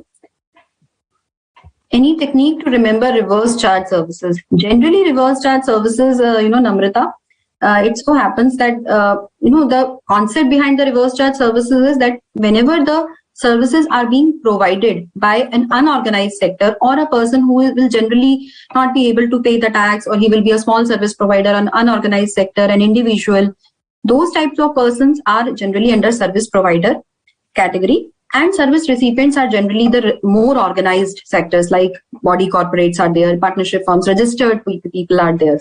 So generally, this is the criteria for determining whenever the government determines for this, putting any service in the reverse charge mechanism, they see that whether they're not able to recover service on a particular recover tax on a particular service, so they try to put it under the reverse charge notification. And the category of the service providers who are generally not able to deposit the tax due to any point, that they are not that is not an organized sector, or it is an individual who has to take registration just for providing few services, and they want that transaction to be under tax net, so they they put it under the reverse charge notification. If you see all the reverse charge points, you will see that generally the recipients are body corporates, or the recipients are partnership firms, LLPs, and the providers are generally the persons who are individuals or other than these persons. So, but you have to read each and every entry carefully, and you have to be thorough that who is the service provider and who will be the service recipient in each of the entries. So now in this question, I'm waiting for the responses that yes, who will be the person liable to pay tax? In this case, yes. I have received correct responses from most of the people. Raghul, Rakesh, and Nidhi. Okay, no, Rakul, Rakesh, sorry, it is actually the Abhay Private Limited has provided it to a non-body corporate or to an individual. So in this case, reverse charge provision will not apply, and service provider will be liable to pay tax. And therefore, yes, Raghul is correct. And now Vandana is correct. Namrata, you are also right. Sunil, Tanu, Sharan Kumar, all of you are right. And Sudhir Reddy, you're right, because in this case, Khushi and Chaitanya, Rohini, all of you are right, Sandeep, because in this case, you have understood the concept that when you are providing the service, any person can provide sponsorship service. That is not the problem, but the recipient must be a body corporate, or recipient must be a partnership firm. So either of these two should be there. But here the recipient is an individual, so reverse charge provisions will not apply. The service provider will pay the tax. Now let us see the next question. Rudraksh & Company has taken legal advice from Vakil Associates, a partnership firm of advocates. Service provider is Vakil Associates, which has given the legal advice. Service recipient is, oh no, you have got the answer. Service recipient is the Rudraksh & Company, who has taken which has taken the legal advice. The type of service which they are providing is the legal service. I think legal service must be known to all of you because it is not that complicated. Lawyers don't want to pay the tax. They want the burden of tax to be shifted to the other person. Actually, it is being paid, but that the ultimate liability to deposit the tax must be on the other person. So if you see that generally in case of the legal services, the tax is paid by the recipient. So in this case, recipient is Rudraksh & Company. Now let us see what this entry of legal services says. Services provided by any individual advocate. This individual advocate includes the senior advocate also, and as well as the partnership firm of advocates. This is the service provider to whom it should provide the service to a business entity. Now, what is a business entity? Business entity is an entity which is operating for profit or for business motive. That means any trade, profession it is carrying on, but it should not be for non-profit. It should not be a non-profit organization.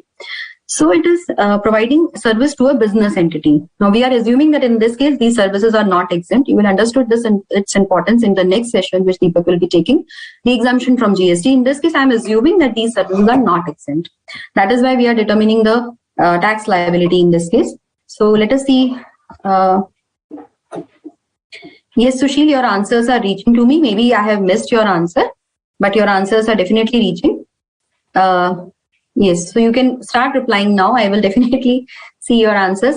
So what answer I have received is Rudraksh & Company from Chaitanya, Sandeep, then Vrinda, Khushi, Gajjar, comes under 7% recipient. Rekha Kumari Singh, I didn't understand Rekha, your answer.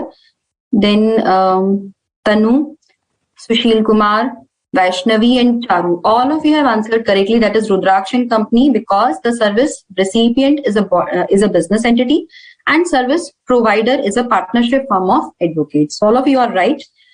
I hope the others have also understood this concept. If it is, now we are taking another case. Rudraksh & Company has received a legal advice now from from Mr. Sudarshan, an individual advocate. But as we have seen in the entry that an individual advocate as well as a partnership firm of advocates, both of them can be the service provider and still the reverse charge provisions will apply. So in this case also, the Rudraksh and company has to pay the tax because Mr. Sudarshan, even though he is an individual, but for advocates it is an exception, you can say, because earlier I told you that generally individuals are not, when service providers are individuals, in legal services, none of the advocates are required to pay the tax, even if it is an individual or it is this senior advocate. Senior advocates are actually the advocates who do not take generally the cases directly. They take the cases through the other advocates. When on the basis of their experiences, advocate is designated as a senior advocate, and once he becomes a senior advocate, he takes the legal cases on the through some junior advocates, and then they pursue the cases in the court. So senior advocates, as well as the partnership firm of advocates, whosoever is the service provider, the service recipient has to be just a business entity, then business entity has to pay the tax. Whether even a sole proprietorship firm is carrying on the business entity, then also the sole proprietorship has to pay the tax. That is why I was telling that this was an exception. This is an exception from the general rule, because generally the recipient is a more organized sector. But in case of the advocate services, in case of the legal services, even if a sole proprietorship firm is there, but it is a business entity, it is carrying on the business, then in that case, it has to pay the tax on the legal services. Now next comes this is also an important service. It is in case of import of services, who will pay the tax? I'm still receiving the answers. All of you are right, whosoever has answered to Rudraksh and company. Now, in case in this case, the person is receiving the services from outside India. Nirmal Enterprises, located in Delhi, has received consultancy services from George Inc. of USA. So, who is the service provider here? Service provider is George Inc. of USA. Service recipient is Nirmal Enterprises of Delhi. That means Nirmal Enterprises in India. And services are consultancy services. But here the consultancy services is not important. What is important is that the services have been imported or the services have been received by a person in taxable territory from a person. That means the services have been provided by a person in non-taxable person located in non-taxable territory. George Inc. is located in non-taxable territory. It is providing services to Nirmal Enterprises, which is located in taxable territory. And who will be the person liable to pay tax in this case? Generally, service provider is liable to pay tax, George Inc. But George Inc. has no GST registration. George Inc. doesn't know how to pay the tax. And these services are liable to tax in India. So who is the person who will be paying tax on these transactions? I have received response from most of you and the answer is correct. That is Nirmal Enterprises, because it is very obvious Nirmal Enterprises is within the capture of is the person or is the company or is the organization to whom government can capture. Government cannot go to USA to get the tax. So that is why this entry has been there, that the person who is importing the service, who is receiving the service from outside India, has to pay the tax deposit the tax to the government actually. I have received one query from Parth. In case of legal services received by individual for any purpose, who will pay tax? In case legal services have been received by an individual, but that individual is carrying on a business, that means it is a business entity, he is a sole proprietorship. The individual can carry on business through its sole proprietorship firm. So if he is carrying on business through his sole proprietorship firm, then he has to pay the tax. On legal services, advocate do not have to pay the tax. So all of you have answered this question correctly. Now let us move to the next question. Devi Dayal and Company, a partnership firm, received services of transportation of goods from Sindhu Transporters, a GTA. Now, tax is payable in this case at the rate of 12%. So I am expecting answer from all of you that who is the person liable to pay tax? The person who is the service provider is Sindhu Transporters, that is the GTA. Service recipient is Devi Dayal and Company, that is the partnership firm. The services which are being provided are the GTA services, or you can say transportation of goods services by GTA. And tax is being paid in this case at the rate of 12%. So who is the person liable to pay tax? See, in case of GTA services, there are two types of taxes payable at two rates, either at 12% or at 5%. If GTA opts to pay tax at the rate of 12%, then in that case, GTA has to pay tax under forward charge. In that case, reverse charge cannot be there. Because reverse charge entry, in the very first place, it mentions that the tax should not be paid at the rate of 6% CGST, 6% SGST, or 12% IGST. So when I'm saying 12%, it is the IGST rate, or it is the collective rate of CGST and SGST. So if tax is being paid at the rate of 12%, then reverse charge entry will not be invoked, or reverse charge will not be invoked. So in this case, it is very apparent that the tax will be paid under forward charge. Rohini has answered it correctly. Gaurav is saying both. And Parth, Hitesh, they have answered it correctly that Sindhu Transporters has to pay the tax. That is the service provider. So remember, if the rate of tax, in case of GTA, rate of tax is very important. If rate of tax is 12% at which the tax is being paid, then in that case, forward charge has to be there. We do not need to see who is service recipient. In that case, we have to straight away apply the forward charge provisions. Now let us see another variation of this question. Devi Dayal and Company, a partnership firm, received services of transportation of goods from Sindhu Transporters at GTA. Now in this case, the tax is payable at the rate of 5%. So whenever the tax is payable at 5%, 2.5% CGST, 2.5% SGST, or 5% IGST, in that case, the reverse charge provisions will be there, but we have to see who is the recipient first. So recipient has to be one of the specified recipients. Who are these specified recipients? Before that, let me see if any of you is answering this question. Yes, Anu and Nidhi has said Devi Dayal and Company. Let us see, as per the provisions, what will be the correct answer. The recipient has to be one of the specified persons. The service provider has to fill. Then in that case, the reverse charge provisions will apply. So now, if I see most of you are saying Devi Dayal and Company, Avinash, Mansha, Charu, Sharan Kumar, Gajjar, Gopal, everybody is saying, Rohini, everybody is saying that the RCM will apply and Devi Dayal and Company will pay the tax, partnership firm. And in fact, Chaitanya has also answered it correctly. So Devi Dayal and Company will pay the tax. Why? Because the tax is being paid at the rate of 5%, not at the rate of 12%. Service provider is GTA. Service recipient is one of the specified recipients. So all these conditions are satisfied, then reverse charge provisions will apply. Next is the renting of motor car service. That is again a very important service. Let me first read the question. Suhani Technologies Limited hired a motor car, including cost of fuel, from Suraksha Travels, a sole proprietorship firm. Suraksha Travels has not issued any invoice charging GST at the rate of 12%. GST is payable at the rate of 5% in this case. Now, see who is the service provider in this case. Service provider is Suraksha Travels. Service recipient is Suhani Technologies Limited. And the service is the renting of motor vehicle. Because Suhani Technologies has taken on rent or hired a motor car. So who will be the person liable to pay tax? I am looking forward to answer from your side. Shivam Kumar has summarized who are the specified recipients. Very good, Shivam. You know these provisions. And Sunil Dubey has answered it correctly. Again, Ruchita, all of you, in fact, so many of you are answering it now correctly. Vaishnavi, Saurabh, and Brinda, all of you have answered it correctly. In fact, Sushil has not answered it correctly. Yes.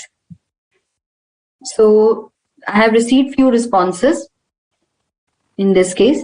Chaitanya is asking 6% or 5%. Actually, Chaitanya, 6% is the rate of CGST. So 6 equivalent amount of SGST also has to be paid. That makes it 12%. So if I say under CGST notification, it is written that GTA should not pay tax should not pay CGST at the rate of 6%. That means the total rate of the collective rate of tax is 12%. So 6% CGST, 6% SGST, or in case of the IGST, 12% IGST. So rate, if I talk about, is the 12% rate. So it should not be 12%, it should be 5%, then only reverse charge will apply.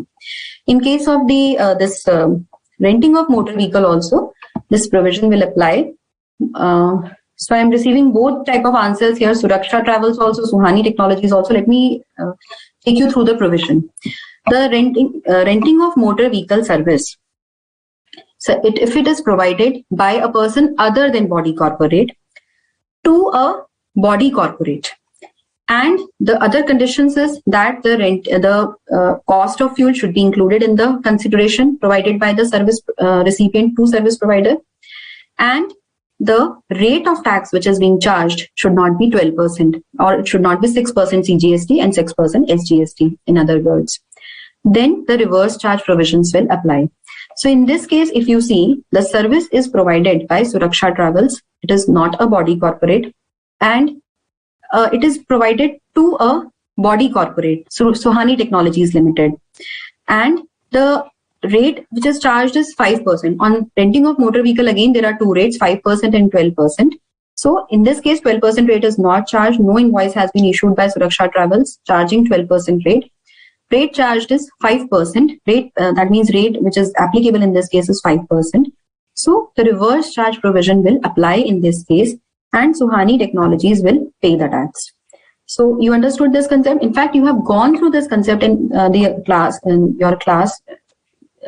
I think in last class you have gone through this concept. Only thing is that these minor things you need to memorize, because Deepak has explained you all these concepts very elaboratively, and in a very student friendly manner. You must have understood those concepts. Only thing is that we need to retain these things, that who is the service provider, who is the service recipient, what is the rate of tax. In certain cases, in GTA and renting of motor car, rate of tax is also relevant. So what are the conditions which need to be fulfilled to fall within the reverse charge purview? Let me see how many of you now have correctly. Now everybody has understood this, and Suhani Technologies is the correct answer. Most of you have answered it correctly.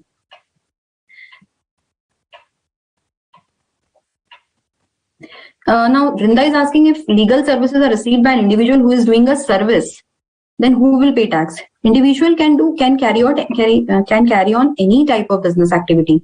So if it is a service provider also, then also the recipient is a business entity. He will be considered as a business entity. And if he is a business entity, then he has to pay tax under reverse charge if he is receiving the service from an individual advocate or firm of advocates.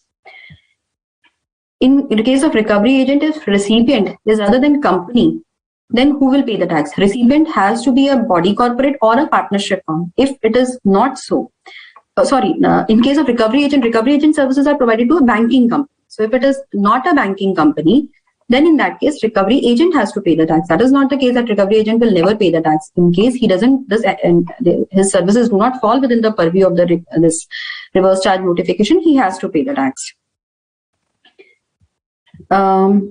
It is not mentioned that recipient is body corporate. I didn't get you. I think you were talking about recovery agent. I had corrected myself that for recovery agent, the recipient has to be a banking company, or NBFC also can be there. So if it is, the recipient is a banking company, then it has to pay the tax, and provider can be any person. So if you have any queries, you can still ask. In the meantime, we take the next question. Suhani, I have shown you the answer. Suhani hired a motor car. All other things are same in this question. Only thing is that the service recipient has changed to an individual now. So we have already seen that all other things are same in this question from the last question, because I have to rush through now. We have already exceeded a lot. So Suhani is an individual. In case of renting of motor vehicle, recipient has to be a body corporate only, and the provider has to be a person other than body corporate. So all other conditions are satisfied here. The provider is not a body corporate. GST is payable at the rate of 5%, not 12%. Tax invoice has not been issued at 12%. Cost of fuel is included. Everything is satisfied. But the last condition, that the recipient has to be a body corporate, is not satisfied. So now what is your answer? I'm yet to receive the answers, but I think most of you must have understood that in this case, the reverse charge provisions will not apply, and Suraksha Travels has to pay the tax. Okay. Then again, I have taken another case wherein I have explained you the concept by taking a tax at the rate of 12%. So where a rate of 12% is being charged, then in that case, the reverse charge provisions will not apply, and Suraksha Travels will pay the tax. After that, I had few composition scheme questions also, but I think due to paucity of time, we will not be able to take it. But with this, we come to the end of this session. Let me see if any of you have some queries. Otherwise, we can end this session, and these questions we can take later on at some other point of time. Otherwise, I will share these questions with you. Some of these questions, these composition questions, you can see the test your knowledge questions also at the end of the study, the chapter 3 of the study module. legal services received by non-business entity, then who will pay the tax? Then in that case, definitely the advocate has to pay the tax. The non-business entity can be an individual who is not carrying on any business activity. So in that case, definitely advocate has to pay the tax. It is not so that the advocate cannot pay the tax, but generally the endeavor is that the other person should pay the tax, the recipient should pay the tax. So I have received correct answer from most of you. Suraksha Travels forward charge will be applicable in this case. If individual is in employment and not doing any business activity, then in that case, the advocate has to pay the tax because he is not carrying on any business activity. He is not into any trade profession. So he need to has his own business for that purpose.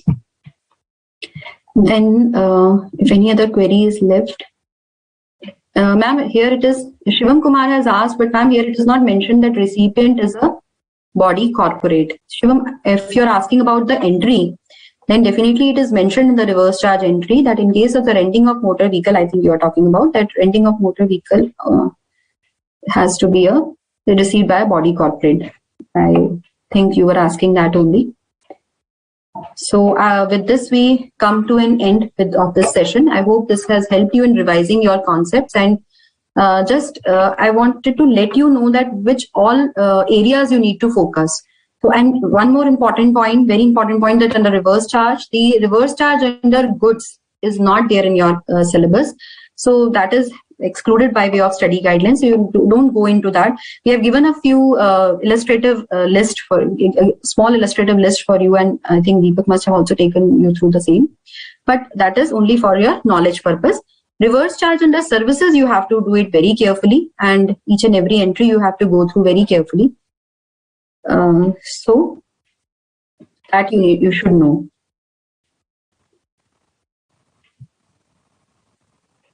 But just a minute. I am seeing just if any other question is left. If previous year, Charu is asking if previous year turnover is, you are asking for composition scheme, turnover is less than 1.5 crore, but with marginal supply, it exceeds 1.5 crore, then can we opt for composition, Charu? Actually, what we see is previous year's turnover should be less than 1.5 crore. This year, this marginal supply amount which we computed for understanding or for knowing that how much amount of services we can provide this year. Marginally, you can provide these services. In this, or you're talking about last year marginal supply of services, then in that case, everything should be within 1.5 crores in previous year. You cannot say that 1.5 crore was goods and above that some services were provided marginally. No. Your turnover should be up to 1.5 crores, including services, which is a marginal supply for you. And if you see this, if you want to see this year's marginal supply or limit, then you have to compute it on the last year's turnover, that 10% or 5 lakhs, whichever is higher. In case recipient is other than specified, then exempted under GST, you are right, that, but you have to see that entry because non-casual taxable person that is there. So if it is other than specified recipients, generally it is exempt from GST. What will happen to the amount of 5% or 12% which he paid at the time of purchase? No, he will definitely, then in that case, the tax will not be charged from him in that case, Ragul. So with this we come to an end of this session because we have already exceeded so much from the time. So thanks for the patient listening and thank you so much. So this session has been concluded now.